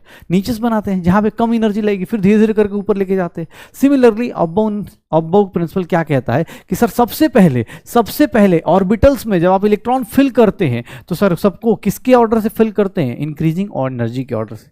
याद रखिएगा सर, देखिएगा अब एनर्जी कैसे डिसाइड होगा? तो energy is decided by, energy order is decided by n plus, या इसी को बोल देते हैं बोर्स-ब्यूरी रूल, या फिर इसी को बोल देते हैं n प्लस एल रूल। ये क्या कहलाता है? n plus L rule, Bohr Bury rule, या फिर क्या बोल देते हैं? n plus L rule. ये n प्लस एल रूल कहलाता है। Bohr Bury rule n plus L क्या कहता है कि जितना n प्लस एल की वैल्यू हाइयर होगी, higher the n plus L की value, higher is the energy. जितना हाइयर होगा उतनी ज्यादा एनर्जी क्या होगी? हाइयर होगी। उतनी ज्यादा एनर्जी क्या होगी? हाइयर होगी। सर सेकंड वन अगर बात करें, इफ n प्लस एल की वैल्यू सेम आ गई, अगर n प्लस एल की वैल्यू सेम आ गई, then sir higher the value of n, तब higher the value of n, higher the value of n, higher will be, higher the value of n, higher will be energy. देख लो sir, आपको 2 rule से decide करना है कि किसकी energy higher होगी। ऑब्वियस है, आप एनर्जी सबसे पहले किसको फिल करेंगे? लोएस्ट एनर्जी को, फिर उससे बड़ा, उससे बड़ा, उससे बड़ा, मतलब लोअर एनर्जी से हायर एनर्जी तक जाएंगे। कैसे जाएंगे? तो आपको क्या करना है, अब सबकी एनर्जी चेक कर लो, सबकी एनर्जी चेक करो, किसकी एनर्जी कितनी आएगी। चलो 1s है, 2s है, 2p है, 3s है, 3p है, सर 3d है, 4s है, 4p है, 4d है, 4f है, 5s है। देखना अपने पास किसकी एनर्जी कहाँ होगी। सर n की वैल्यू क्या है? 1, l की वैल्यू यहाँ पर क्या है? 0, ये 1 हो गया। सर ये 2 हो गया, 0, 2 हो गया। इन दोनों में किसकी एनर्जी ज़्यादा? इसकी ज़्यादा। सर पहले किसको फिल करेंगे? 1s को, फिर किसको फिल करेंगे? 2s को। सर इसको देखो, 2, p की वैल्यू कितनी? 1, तो सर ये क्या हो गया? सर 2s से ज्यादा किसकी? 2p की। ये देखिएगा n की वैल्यू 3, ये 0, टोटल कितना हो गया? 3। देखो n प्लस एल 3 आ रहा है, लेकिन सर इसकी एनर्जी ज्यादा होगी। क्यों? क्योंकि सर अगर n प्लस एल सेम आ गया तो आप इसको देखते हो, n को देखते हो, नंबर ऑफ ऑर्बिट थर्ड है, इसकी एनर्जी ज्यादा होगी। ये देखिएगा 3, L की वैल्यू कितनी? 1, टोटल कितना आ गया? 4। सर ये किसकी ज्यादा होगी? इसकी ज्यादा होगी। सर n की वैल्यू 3, L की वैल्यू कितनी? 2, टोटल कितना आ गया? 5। देखिएगा सर इसकी ज्यादा होगी, लेकिन ये देखिएगा n की वैल्यू 4, l की वैल्यू कितनी? 0, तो ये टोटल कितना आ गया? 4। सर इसकी ज्यादा होगी। ध्यान सुनना, इसीलिए जब इलेक्ट्रॉनिक कॉन्फ़िगरेशन लिखना चालू करेंगे तो पहले 1s फिल करेंगे, फिर 2s फिल करेंगे, फिर 2p फिल करेंगे, फिर 3s फिल करेंगे, फिर 3p फिल करेंगे, लेकिन 3p के बाद 3d फिल नहीं करेंगे। क्यों? क्योंकि 3d की एनर्जी ज्यादा है भैया। 3d की एनर्जी किससे ज्यादा है? 4s से। इसका मतलब थर्ड ऑर्बिट में 3d को बाद में फिल करेंगे, पहले किसको फिल करेंगे? 4s को। सर इवन देखिएगा, अब 4p की बात करें तो n की वैल्यू 4, ये 1, ये टोटल कितना आ गया? 5। सर ये फिल होगा।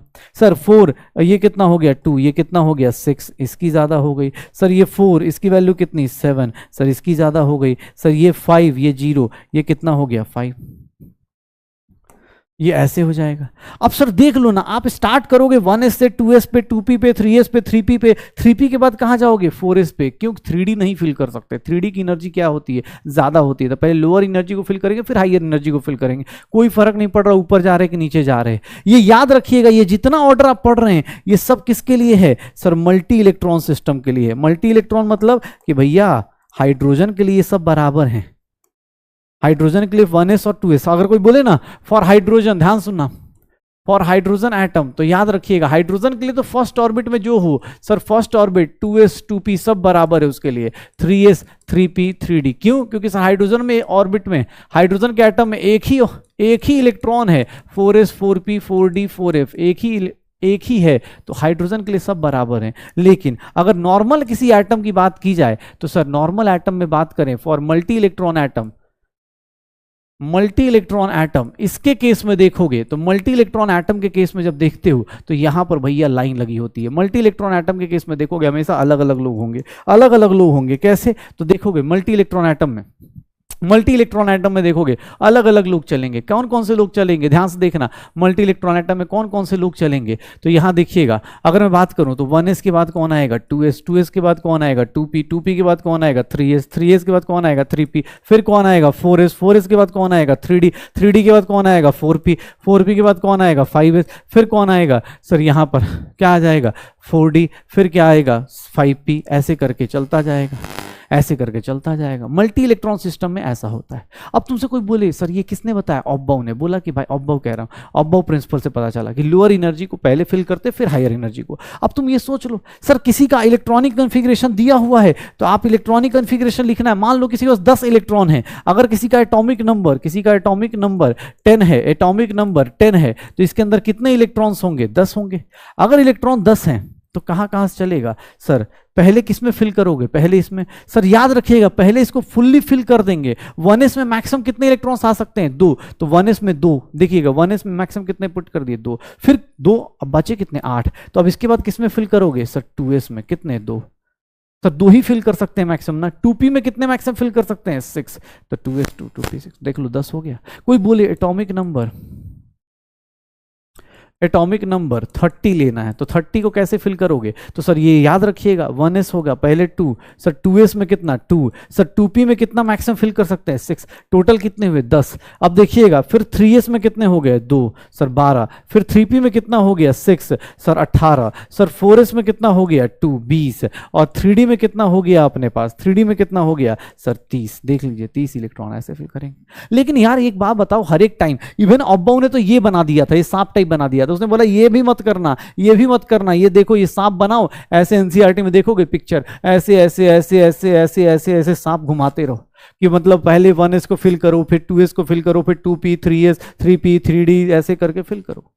लेकिन आज के टाइम पे हमें इसकी जरूरत नहीं पड़ेगी। हम एग्जाम हॉल में ये सांप नहीं बनाएंगे, हम ऑब्बाउ ऐसे नहीं करेंगे, ऐसे बिल्डिंग नहीं बनाएंगे। हमें क्या करना है, शॉर्टकट याद रखना है। और शॉर्टकट जो होता है, ध्यान सुनिएगा, शॉर्टकट फॉर इलेक्ट्रॉनिक कॉन्फ़िगरेशन क्या होगा, ध्यान सुनिएगा। शॉर्टकट फॉर इलेक्ट्रॉनिक कॉन्फ़िगरेशन क्या होगा भाई साहब, सर कुछ नहीं, सर कैसे याद रखना है, सो गया, जो भी करेंगे 2 बार, सो गया, पीकर सो गया, दवाई पीकर सो गया, या जैसे श्रद्धा भावना हो, दवाई हो, दारू हो, ड्रग्स हो, दूध हो, बहुत शुद्ध आदमी होगा दूध बोलेगा, तो सो गया, पीकर सो गया, दवाई पीकर सो गया, मैं टीचर हूँ भाई तो दवाई बोलूंगा यार, तो बाकी अपनी भावनाएं समझ जाओ, ठीक है। फिर दवाई पीकर सो गया, फिर दवाई पीकर सो गया, फिर दवाई पीकर सो गया, फिर दवाई पीकर सो गया। ध्यान से देखिएगा सर, ये देखिए सर एस कहाँ, एस सबसेल कहाँ से स्टार्ट होता था 1 से, तो सर उसकी नंबरिंग कहाँ से स्टार्ट करूंगा 1 से, उसकी नंबरिंग कहाँ से स्टार्ट करूंगा 1 से, उसकी नंबरिंग कहाँ से स्टार्ट करूंगा 1 से। ये देख लो अपने पास, एस की नंबरिंग कहां से स्टार्ट होगी 1 से। पी की नंबरिंग कहां से स्टार्ट होगी सर, पी की नंबरिंग कहां से स्टार्ट होगी 2 से, 2p 3p 4p sir 5p, ये क्या हो गया 6p, ये क्या हो गया 7p। सर डी की नंबरिंग कहां से स्टार्ट होती है, डी सबसेल कहां से स्टार्ट होता है 3 से, 4 5 और ये क्या हो गया 6। एफ का नंबर कहां से स्टार्ट होता है 4 से, एफ सबसेल कहां से आता था। तो याद रखना, एग्जाम हॉल में इसको लिख देना। अब तुमसे कोई भी एटॉमिक नंबर बोले, कोई भी, मतलब मान लो तुमसे कोई बोल दे कि सर एटॉमिक नंबर, अगर एटॉमिक नंबर तुमसे ऐसा कोई बोल दे कि सर एटॉमिक नंबर कितना ले लो एक काम करते, कितना ले लें तो सर 70, 70 कह रहा हूँ, कितना 86 ले लो, 86 ले लो, अगर 70 86 ले लो। अब 86 बोला, कोई दिक्कत नहीं, शॉर्टकट बना लो। क्या करना है, स्को गैस हो गया, पीकर्स हो गया, पीकर्स हो गया, दवाई पीकर्स हो गया, दवाई पीकर्स हो गया, फिर दवाई पीकर्स हो गया, फिर दवाई पीकर्स हो गया। बाकी अपने पास जैसे श्रद्धा भावना हो वैसे याद रख लो। दवाई के बदले ड्रग्स रखना है, दूध रखना है, ठीक है, जो बन करे, ठीक है ना, दारू रखना है, जैसे भी रख के अपने पास सो जाओ, ठीक है। बस याद रखना, जो काम करोगे 2 बार करोगे। कैसे लिखोगे, 86 बोला गया, कोई दिक्कत नहीं, कैसे लिखेंगे, स्टार्ट कीजिए। 1s का, 1s में मैक्सिमम कितने आते हैं, 2, फिर क्या आएगा 2s में 2, फिर क्या आएगा 2p6 में 2, फिर क्या आएगा 3s2 में, 3p6 में, 4s2 में, फिर क्या आएगा 3d10। सर ये देख लीजिए, आप फिल करते जाइए। कोई बोले कि अरे सर मुझे तो उसके टर्म्स में लिखना था, 4d10, 5p6, 6s2, 4f10, देख लो 4f14, 4f14। अब मैं यहां पर आके एक बार रुकूंगा, क्यों, क्योंकि मुझे यहां तक आके बार बार प्रैक्टिस करेंगे तो 70 आता है, यहां पे 70 आता है। 70 के बाद सर यहां पर क्या आ गया, 5d10 आ गया, तो 5d10 मतलब 80 हो गया, और यहां पर क्या आ गया, 6p6 हो गया, 6p6 हो गया। देख लो अपने पास z is equals to 86, z is equals to 86। इसका कन्फिग्रेशन लिखेंगे, ऐसे लिख पाएंगे आप, शुरू से लेकर लास्ट तक कन्फिग्रेशन लिख सकते हैं। हाँ, थोड़े बहुत जो एक्सेप्शंस हैं वो आपको जब इनऑर्गेनिक होगी उसमें बता दिया जाएगा कहां कहां एक्सेप्शंस आते हैं। जैसे क्रोमियम और कॉपर का एक्सेप्शन तो आपको सबको पता होता है। क्रोमियम और कॉपर में क्या होता है, क्रोमियम में क्या होता है, क्रोमियम मतलब 24, 1s2, 2s2, 2p6, 3s2, 3p6, 4s2, 3d4 होता है। तो इसको हम लोग चेंज कर देते हैं, क्यों, क्योंकि सर हम ये कर देते हैं 3d5 कर देते हैं, ये कट कर देते हैं, ये इसको रख लेते हैं। क्यों, क्योंकि सर दोनों हाफ फील्ड हो जाएंगे तो स्टेबल हो जाते हैं, हाफ फील्ड हो जाएंगे तो स्टेबल हो जाएंगे। सिमिलरली कॉपर में देखेंगे, एक्चुअली इनऑर्गेनिक में पढ़ेंगे, ऐसे एक्सेप्शंस आपको मिल जाएंगे, ऐसे एक्सेप्शंस आपको मिल जाएंगे, क्योंकि इनऑर्गेनिक में थोड़ा सा स्टेबिलिटी के ऊपर जब क्वेश्चंस आएंगे, आप सोचे कोई 3d9, नहीं सर ये नहीं, ये गलत हो जाएगा। 4s1 हो जाएगा और 3d क्या हो जाएगा, 10 हो जाएगा। 4s1 हो जाएगा, 3d क्या हो जाएगा, 10 हो जाएगा। तो ये क्रोमियम और कॉपर के केस में ऐसे देख लेंगे, ये एक्सेप्शंस हो जाएंगे। बाकी अगर आपसे कोई पूछे इलेक्ट्रॉनिक कन्फिग्रेशन लिखिए, कोई पूछे सर इसका क्वांटम नंबर बताइए, सब कुछ बता सकते हैं। First orbit n is equals to 1, l is equals to 0, s subshell है, l is equals to 0। Sir इसका बताए, s for n is equals to orbit कौन सा 6, l की वैल्यू कितनी हो गई 0, m की वैल्यू कितनी हो जाएगी 0, सब कुछ बता सकते हैं आप चाहे तो, पक्का। तो शॉर्टकट इलेक्ट्रॉनिक कन्फिग्रेशन का। अब्बव ने क्या बोला कि सर सबसे, अब्बव मतलब आदमी नहीं था, बात कह रहा हूँ, अब्बव के हिसाब से क्या होता है सर, पहले शुरुआत में लोअर एनर्जी को फिल करते हैं, फिर हायर एनर्जी को फिल किया जाता है। तो अब्बव प्रिंसिपल ये था। अब अब्बव प्रिंसिपल से इलेक्ट्रॉनिक कन्फिग्रेशन लिख सकते हैं आप, किसी का भी एक्सेप्शंस को साथ साथ में लेके, पक्का। अब देखिएगा नेक्स्ट वन, सेकंड एप्लीकेशन क्या था, तो हुन्स रूल। हुन्स रूल क्या बोलता है कि भैया जब आप तब तक पेयरिंग नहीं करोगे, सर ये किसके बारे में बात करता है, सर ये किसके बारे में बात करता है, सर इसके हिसाब से जो ऑर्बिटल्स हैं, देखना ध्यान से, अगर मैं 2p के अंदर ये 3 ऑर्बिटल्स बना रहा हूं, मान लो ये p के अंदर, p सब सेल के अंदर अगर मैं 3 ऑर्बिटल्स बना रहा हूं, तो अगर मैं बोलूं सर p4 बोलूं, तो p4 आप कैसे फिल करोगे, ये तीनों ऑर्बिटल्स की एनर्जी सेम है, इसीलिए इनको क्या बोलते हैं, डिजेनरेट ऑर्बिटल्स। तीनों एनर्जी की, इलेक्ट्रॉन्स की एनर्जी क्या है, सेम है, तीनों ऑर्बिटल्स की एनर्जी क्या है, सेम है। तो इसलिए देख लो, p4 को फिल करने जाओगे ना, कोई बोले सर ऐसे फिल कर दें, गलत हो जाएगा।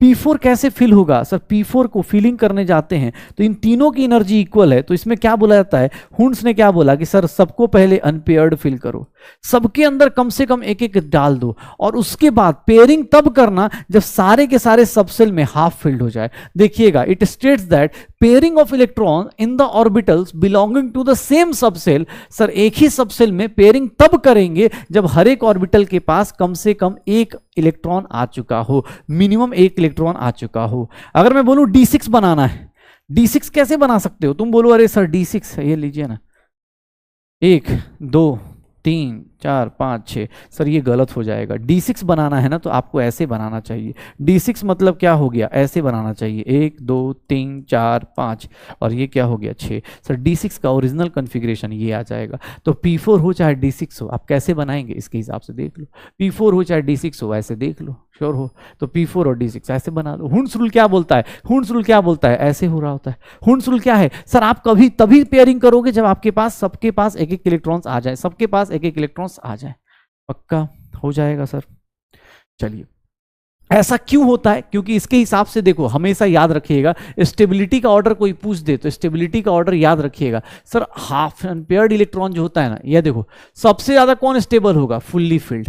फिर कौन होगा? Half filled.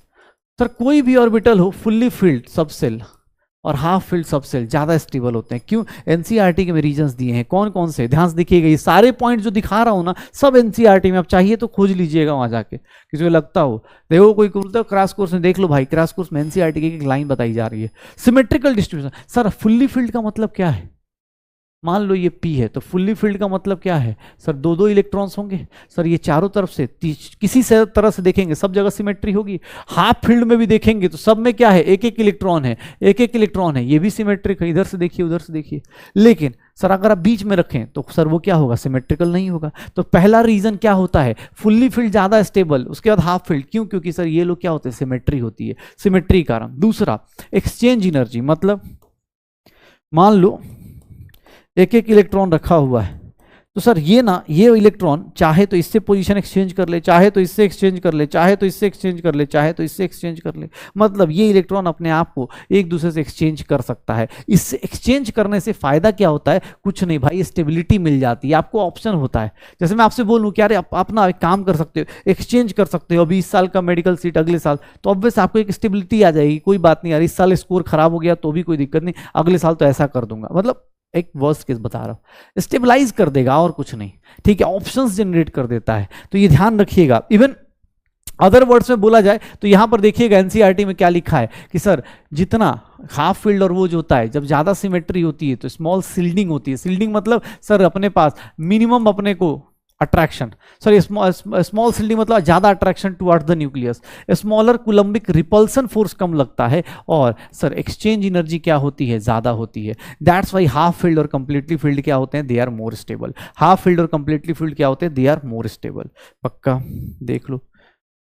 Poly exclusion principle, last principle जो क्या बोला जाता है? सर अबव प्रिंसिपल, फिर हम लोगों के पास हुंड्स रूल आया, and third one poly exclusion principal. अब याद रखिएगा, कोई भी दो इलेक्ट्रॉन्स का सेम, चारों के चारों same set of quantum numbers नहीं हो सकता। मतलब अकॉर्डिंग टू पॉली आप ऐसे फिल नहीं कर सकते। क्यों? क्योंकि अगर जैसे ही आपने ऐसे फिल किया sir same set of quantum numbers आ जाएगा, जो कि अलाउड नहीं होता। According to Pauli no two electrons in an atom can have the same set of 4 quantum numbers. मतलब अगर तुम्हारे पास, देखना ध्यान से, मान लो ये 4s है, तो n की वैल्यू क्या हो गई? 4। 4s के अंदर 2 इलेक्ट्रॉन है, देखना 4s के अंदर 2 इलेक्ट्रॉन है, ये 4s के अंदर 2 इलेक्ट्रॉन है। तुमने बोला सर इसको भी सही बोल सकते हैं, इसको भी बोल सकते हैं, क्यों? ये गलत है। क्यों?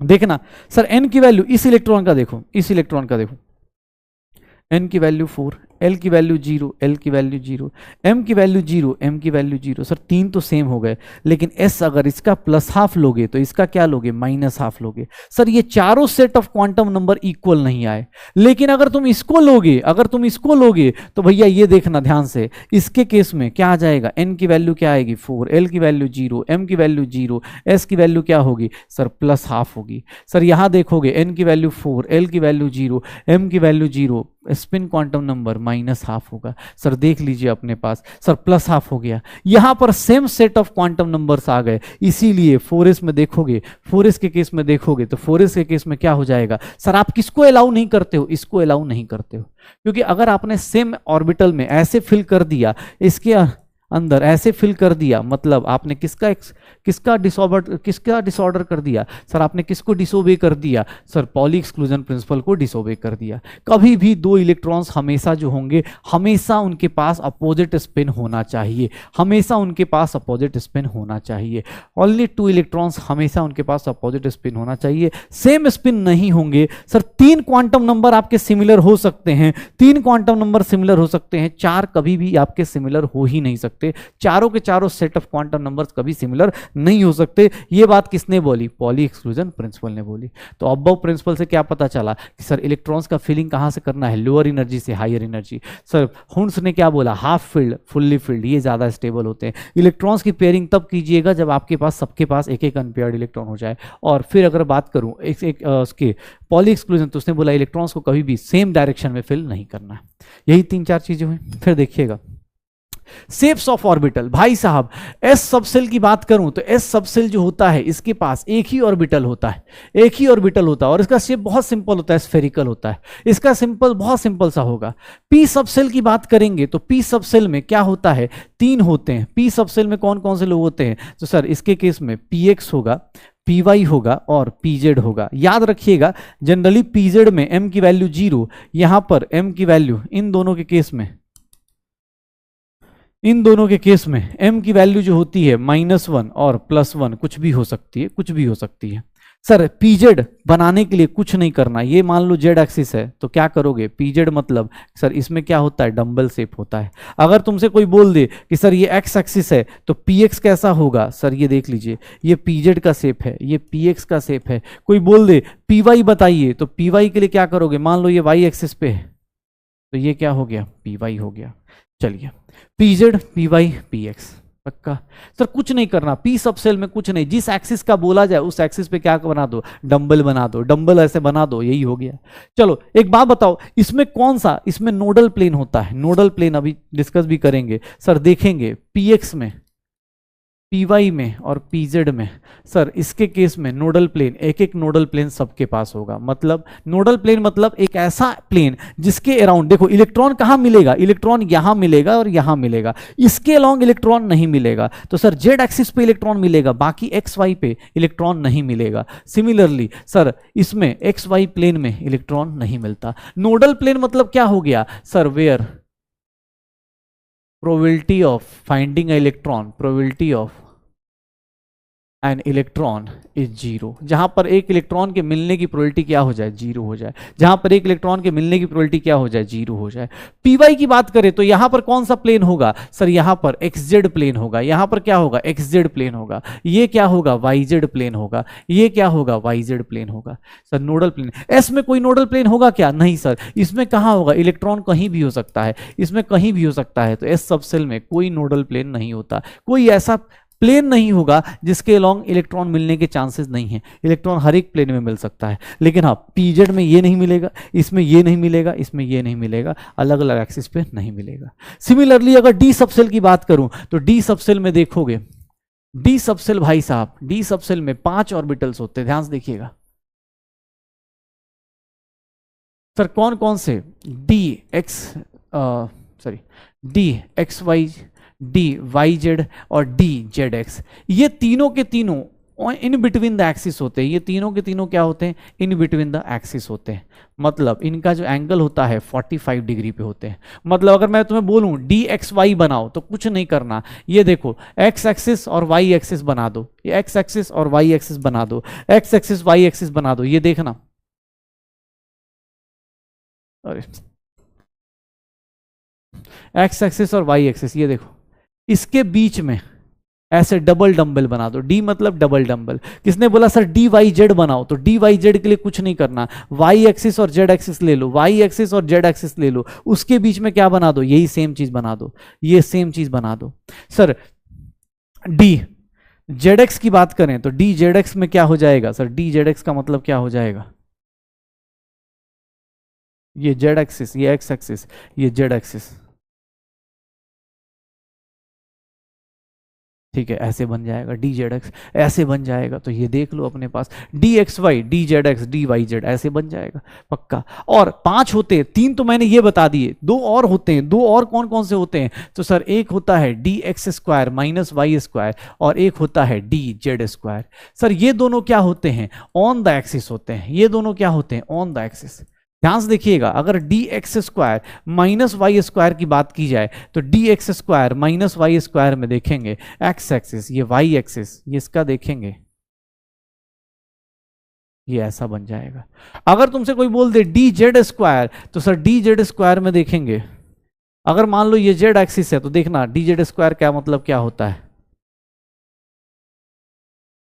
सर याद रखिएगा डी जेड स्क्वायर में कोई नोडल प्लेन नहीं होता, नो नोडल प्लेन, कोई नोडल प्लेन नहीं होता, कोई नोडल प्लेन नहीं होता। इन लोगों के केस में नोडल प्लेन कहां कहां से पास करेगा, इधर से पास करेगा। इसके पास कितने नोडल प्लेन होंगे, 2 नोडल प्लेन होंगे। इसके पास कितने नोडल प्लेन होंगे, 2 नोडल प्लेन होंगे। ऐसे ऐसे काट करो, बीच में इलेक्ट्रॉन नहीं आएगा, बीच में इलेक्ट्रॉन नहीं होगा। इन सब के पास each have two nodal planes. Nodal planes मतलब क्या हो गया, जहां इलेक्ट्रॉन के मिलने की प्रोबेबिलिटी क्या हो जाए, जीरो हो जाए, तो नोडल प्लेन वहीं पे। अब देखो ना, यहां इलेक्ट्रॉन, इलेक्ट्रॉन होगा कहां, यहां होगा, इलेक्ट्रॉन कहां होगा, यहां होगा, यहां होगा, सर इसके बीच में इधर नहीं होगा। एक प्लेन ये, एक प्लेन ये, एक प्लेन ये, एक प्लेन ये, सबके पास कितने नोडल प्लेन होंगे, दो। सबके पास कितने नोडल प्लेन होंगे, दो। देख लो भाई, यही शेप है 2px 2py, ठीक है। अब चलो, अब आ गए नोड्स पे। नोड्स क्या होते हैं, ध्यान सुनना, नोड्स क्या होते हैं, नोड्स क्या होते हैं सर, नोड्स मतलब क्या हो गया, region in which finding probability of region in which probability of finding an electron, probability of finding an electron is zero, finding an electron is zero। मतलब एक ऐसी चीज जहां पर, एक ऐसा एरिया जहां पर इलेक्ट्रॉन्स के मिलने की प्रोबेबिलिटी क्या हो जाए, जीरो हो जाए। हमारे पास दो टाइप के नोड्स एग्जिस्ट करते हैं, बस ध्यान से रखिएगा, ये देखिएगा, एक होता है रेडियल नोड्स, या इसी को स्फेरिकल नोड्स बोल देते हैं, और एक होता है एंगुलर नोड्स, एक होता है एंगुलर नोड्स। रेडियल नोड्स और स्फेरिकल नोड्स, इसकी वैल्यू क्या होती है, एल। रेडियल नोड्स की वैल्यू क्या होती है, n minus L minus one, ठीक है। Radial nodes n minus L minus one, angular nodes क्या होता है, l हो जाता है, सीधा सीधा। टोटल नोड्स कितने हो जाएंगे, टोटल नोड्स कितने हो जाते हैं, टोटल नोड्स क्या हो जाते हैं, n minus L minus, sir क्या हो जाएगा, n माइनस वन हो जाएगा। रेडियल नोड का मतलब क्या हो गया कि सर मान लो ये न्यूक्लियस है, ये देखिएगा, रेडियल नोड मतलब आप इस डिस्टेंस पे गए खोजने, इलेक्ट्रॉन को नहीं मिला, तो ये क्या कहलाएगा, रेडियल नोड। आप सर इस डिस्टेंस पे गए खोजने को, नहीं मिला, तो क्या कहलाएगा, रेडियल नोड। लेकिन एंगुलर नोड का मतलब क्या होता है कि सर आप इस एंगल पे खोजने गए, आपको इलेक्ट्रॉन नहीं मिला, आप इस एंगल पे खोजने गए, आपको इलेक्ट्रॉन नहीं मिला, तो ये क्या कहलाएगा, angular node. Angular node, node ऐसा जहां पे इलेक्ट्रॉन्स के मिलने की प्रोबेबिलिटी क्या हो जाए, जीरो। ध्यान से देखिएगा, सर अगर मैं मान लो 2p बोलता हूं, तो 2p में बताओगे कितने कितने रेडियल नोड बनेंगे और कितने एंगुलर नोड बनेंगे। 2p में कितने रेडियल नोड बनेंगे और कितने एंगुलर नोड्स बनेंगे। 2p में कितने रेडियल नोड बनेंगे, कितने एंगुलर नोड्स बनेंगे। सर रेडियल नोड इसका सीधा सीधा, n की वैल्यू क्या है, n की वैल्यू 2 है, l की वैल्यू क्या है, 1 है, सर n माइनस, ये क्या हो जाएगा, एंगुलर नोड्स कितने हो जाएंगे, सर सीधा सीधा 1 हो जाएगा, बस निकाल दो, सीधा सीधा फॉर्मूला बेस्ड क्वेश्चन कर लो, फॉर्मूला बेस्ड क्वेश्चन कर लो। ये देख लो, इन सबके नोडल प्लेन आपको दिखाए जा रहे हैं, इन सबके नोडल प्लेन आपको दिख रहे हैं, ये सबके नोडल प्लेन्स आपको दिखाए जा रहे हैं, ठीक है, सबके नोडल प्लेन्स दिखाए जा रहे हैं, ठीक है। किसी का भी नोट्स निकालना है निकालते चले जाओ, किसी का भी नोट्स दिखाना है निकालते चले जाओ। ये शेप्स अपने पास, कोई बोले एफ का शेप, भाई एफ का शेप बहुत खतरनाक होता है, इसको पढ़ने की जरूरत नहीं, ये इतना खतरनाक हमें नहीं पढ़ना, ये हमारे सिलेबस में नहीं। एफ के अंदर 3-3 मतलब 6-6 आ जाएंगे, वो लूप्स हम नहीं बना सकते, वो नहीं हमें पढ़ना है, उसकी जरूरत हमें नहीं पड़ेगी। हमें बस ये जानना है कि अगर मान लो कहीं 4D दिया है, तो 4D के केस में रेडियल नोड्स कितने होंगे, 4D के केस में रेडियल नोड्स कितने होंगे, सर 4 माइनस 2 माइनस 1 कितने होंगे, 1 होगा। एंगुलर नोड्स कितने होंगे, सर एंगुलर नोड्स कितने होंगे, सर एंगुलर नोड्स कितने होंगे, सर 4 माइनस 0 सॉरी कितने होंगे, सर सीधा सीधा 2 बोल दूं। टोटल नोड्स कितने होंगे, टोटल नोड्स कितने होंगे, सर टोटल नोड्स कितने होंगे, 3 हो जाएंगे। टोटल नोड्स कितने हो जाएंगे, 3 हो जाएंगे, पक्का। तो सर देख लो अपने पास रेडियल नोड्स और एंगुलर नोड्स, रेडियल नोड और एंगुलर नोड हो जाएगा। अच्छा, इसी को अगर ग्राफ वाइज, अब याद करो श्रोडिंगर का एक इक्वेशन था, श्रोडिंगर का एक इक्वेशन था, अब इसका ना मैथमेटिकली ऐसे सॉल्व करते हैं। श्रोडिंगर का इक्वेशन तुम्हें पता ही है कैसे, बहुत आसानी से सॉल्व हो जाता है। श्रोडिंगर का इक्वेशन तो कोई भी आसानी से सॉल्व कर सकता है, इसीलिए हम इसको भाव नहीं देंगे। श्रोडिंगर ने क्या बोला कि सर हम ना कार्टेशियन के बदले क्या लेंगे, सर पोलर कोऑर्डिनेट्स लेंगे, एक्स वाई जेड को हम थीटा साई और आर में बदल देंगे, हमें उसकी जरूरत नहीं। श्रोडिंगर इक्वेशन ये सब आता है, कहीं मिल जाए तो ये किसको रिप्रेजेंट कर रहा है, साई 1s को रिप्रेजेंट कर रहा है, ये मिल जाए तो ये किसको रिप्रेजेंट कर रहा है, साई 2s को रिप्रेजेंट कर रहा है। बस आप देख लो, इक्वेशन अगर गलती से दी होगी एग्जाम हॉल में तो आप पहचान लेना। अगर इसके अंदर कोई एंगल का टर्म नहीं दिख रहा है मतलब एंगुलर नोड नहीं है, ठीक है, एंगुलर नोड नहीं होगा। अगर कहीं कोई टर्म जीरो नहीं हो रहा है, साई की वैल्यू जीरो नहीं हो रही, मतलब जैसे अब ये जीरो हो नहीं सकता, एक्सपोनेंशियल वाला टर्म जीरो हो नहीं सकता, सर ये टर्म जीरो हो नहीं सकता, पाई जीरो हो नहीं सकता, इसके अंदर कोई भी नोड हो नहीं सकता, ना रेडियल होगा ना एंगुलर होगा। सर यहां देखिएगा ये टर्म जीरो हो सकता है, सर 2s में ये टर्म जीरो हो सकता है, ये एंगल है क्या, नहीं, ये रेडियल नोड है। यहां देखिएगा ये टर्म जीरो हो सकता है, कॉस थीटा जीरो हो सकता है, बाकी कुछ जीरो नहीं हो सकता। यहां देखिएगा ये टर्म जीरो हो सकता है, सर बाकी कुछ जीरो नहीं हो सकता। तो जो टर्म जीरो होगा वही आपका क्या कहलाएगा, नोड। सर अगर थीटा वाला टर्म जीरो हो सकता है तो रेड क्या बोलेंगे, एंगुलर नोड। अगर ये अब ये टर्म जीरो हो सकता है आराम से सर, क्वाड्रेटिक इक्वेशन है, सॉल्व करेंगे दो दो जगह आएगा, तो ये टर्म जीरो हो गया। इसमें कोई एंगल है क्या, नहीं सर, तो कोई एंगुलर नोड नहीं। यहां पर देख लो एंगल है तो angular node, cos theta zero हो सकता है ना सर, ये भी जीरो हो सकता है। जो चीज जीरो पॉसिबल है वो नोड हो जाएगी। आपको हमेशा रेडियल नोड पहचानने को मैक्सिमम मिलेगा। ये इक्वेशन कोई नहीं देगा, ये इक्वेशन कोई नहीं देगा, आपको क्या किया जाएगा, आपको जानबूझ के ये दे दिया जाएगा सर, इक्वेशन के बदले ये दे दिया जाएगा, ये देखिएगा ऐसा दे दिया जाएगा। अब सर ये बताओ, एक बात बताओ, साई स्क्वायर की वैल्यू कब जीरो होगी, जब साई की वैल्यू जीरो होगी। कोई किसी का स्क्वायर कब जीरो हो सकता है सर, इसके अंदर कितने रेडियल नोड्स होंगे, इसके अंदर कितने रेडियल नोड्स होंगे, इस ग्राफ को देखो तो सर साई स्क्वायर या यहां पर साई की वैल्यू, सर साई की वैल्यू जहां जहां जीरो होगी वहीं पर तो नोड जीरो हो सकता है। याद रखना, अगर ग्राफ पूछता है तो याद रखना ग्राफ में जहां जहां ग्राफ इसको कट करेगा सर हॉरिजॉन्टल लाइन को, वही क्या कहलाएगा, नोड्स कहलाएगा। कितने नोड्स होंगे इसके, 2 नोड्स होंगे। कितने नोड्स होंगे, 2 नोड्स होंगे। कितने नोड्स पॉसिबल हैं, 2 ही नोड पॉसिबल हैं, 2 नोड्स बना दो। अदरवाइज कहीं भी अगर कोई क्वेश्चन ऐसा दे दे, ध्यान से देखना अपने पास,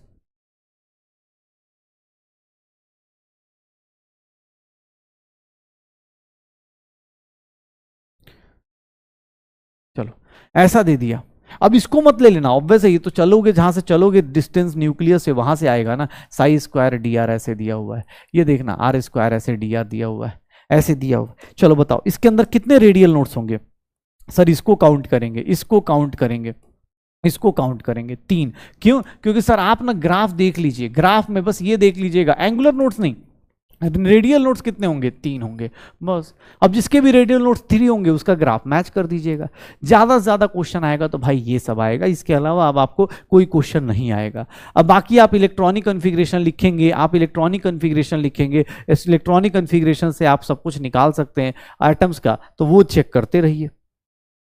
अब इलेक्ट्रॉनिक कॉन्फ़िगरेशन लिख के अपने पास इलेक्ट्रॉनिक कॉन्फ़िगरेशन से आप पीरियोडिसिटी पढ़ सकते हैं, पीरियोडिक टेबल पढ़ सकते हैं। जैसे ये क्वेश्चन दे दिया हुआ है, एनर्जी का डिक्रीजिंग ऑर्डर बताओ, किसका एनर्जी डिक्रीजिंग ऑर्डर में है, 4D है, 5D है, 5F है और 6P है, सबकी एनर्जी निकालो। n की वैल्यू क्या है, 4 5 5 6। L की वैल्यू क्या होगी सर, यहाँ पर 2, यहाँ पर 2, यहाँ पर 3, यहाँ पर कितनी हो गई 1। तो ये देख लो, ये 6 हो गया, ये 7 हो गया, ये 8 हो गया, ये क्या हो गया 7। सबसे कम एनर्जी किसकी होगी, 4D की। सबसे कम एनर्जी किसकी होगी, 4D की। सबसे कम एनर्जी किसकी होगी, 4D की। फिर किसकी ज्यादा होगी, 4D के बाद कौन आएगा, 5D या 6P। सर जब दो लोगों की वैल्यू सेम आ जाती है तो उस केस में, जब दो लोगों की वैल्यू सेम आ जाती है उस केस में हम क्या देखते हैं सर, जिसका n की वैल्यू हाई होगी उसकी एनर्जी हाई होगी। तो 4D के बाद क्या आएगा, 5P दिया हुआ है यार, मैंने गलती कर दी, 4D 5P दिया है, 4D के बाद क्या दिया है, 5P दिया है।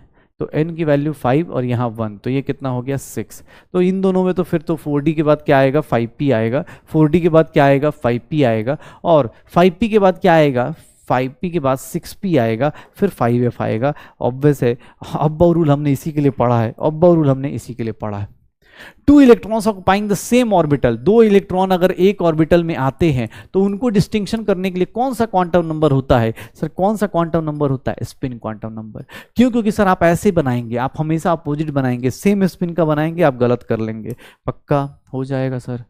फाइनली ये चैप्टर भी अपना एंड हो गया, अपना ये चैप्टर भी एंड हो गया। आज भैया देख लो हमने चालू कहां से किया था सर, रिवीजन स्टार्ट किया था। डी ब्रॉगली के बाद हम कहां आ गए, हाइजनबर्ग पे आ गए। डी ब्रॉगली के बाद हम कहां आ गए, हाइजनबर्ग पे आ गए। हाइजनबर्ग से हम कहां आए सर, क्वांटम मैकेनिकल मॉडल पे, क्वांटम नंबर्स पे आए, एन देखा, एल देखा, एम देखा, एस देखा, और लास्ट में एप्लीकेशंस करके खत्म कर दिया हमने ये चैप्टर। सर देखिए अपने पास धीरे धीरे करते करते चैप्टर्स के आगे चैप्टर्स चलते जा रहे हैं। डीपीपी करते जाइए सर। इस वीक को मिला के 3 चैप्टर आपके हो चुके हैं। ये तीनों चैप्टर को बता दूं सर, सॉल्यूशंस, मोल कॉन्सेप्ट और सॉल्यूशंस और एटॉमिक स्ट्रक्चर, ये तीनों चैप्टर मिला के मैं आपको बोल दूं तो इस तीनों चैप्टर को मिला के कम से कम मिनिमम बता रहा हूं, minimum 5 question, minimum 5 question, minimum मतलब 20 मार्क्स का सिलेबस आपका हो गया। अब आप कितना उसमें से तैयार हैं, आप कितना कुछ कर सकते हैं, आप खुद से डिसाइड कर लीजिए। कमेंट करके आप बता सकते हैं आप कितना तैयार हो चुके हैं, कितनी और प्रैक्टिस की जरूरत है आपको, कितना और रिवीजन करना है, ये सब कुछ आप बता सकते हैं। ओके, अगले हफ्ते मिलेंगे और अगले हफ्ते में नया चैप्टर शुरू करेंगे, that is chemical kinetics. Chemical kinetics के बाद थर्मोडायनेमिक्स, ये सब बहुत अच्छे अच्छे चैप्टर्स आपका वेट कर रहे हैं।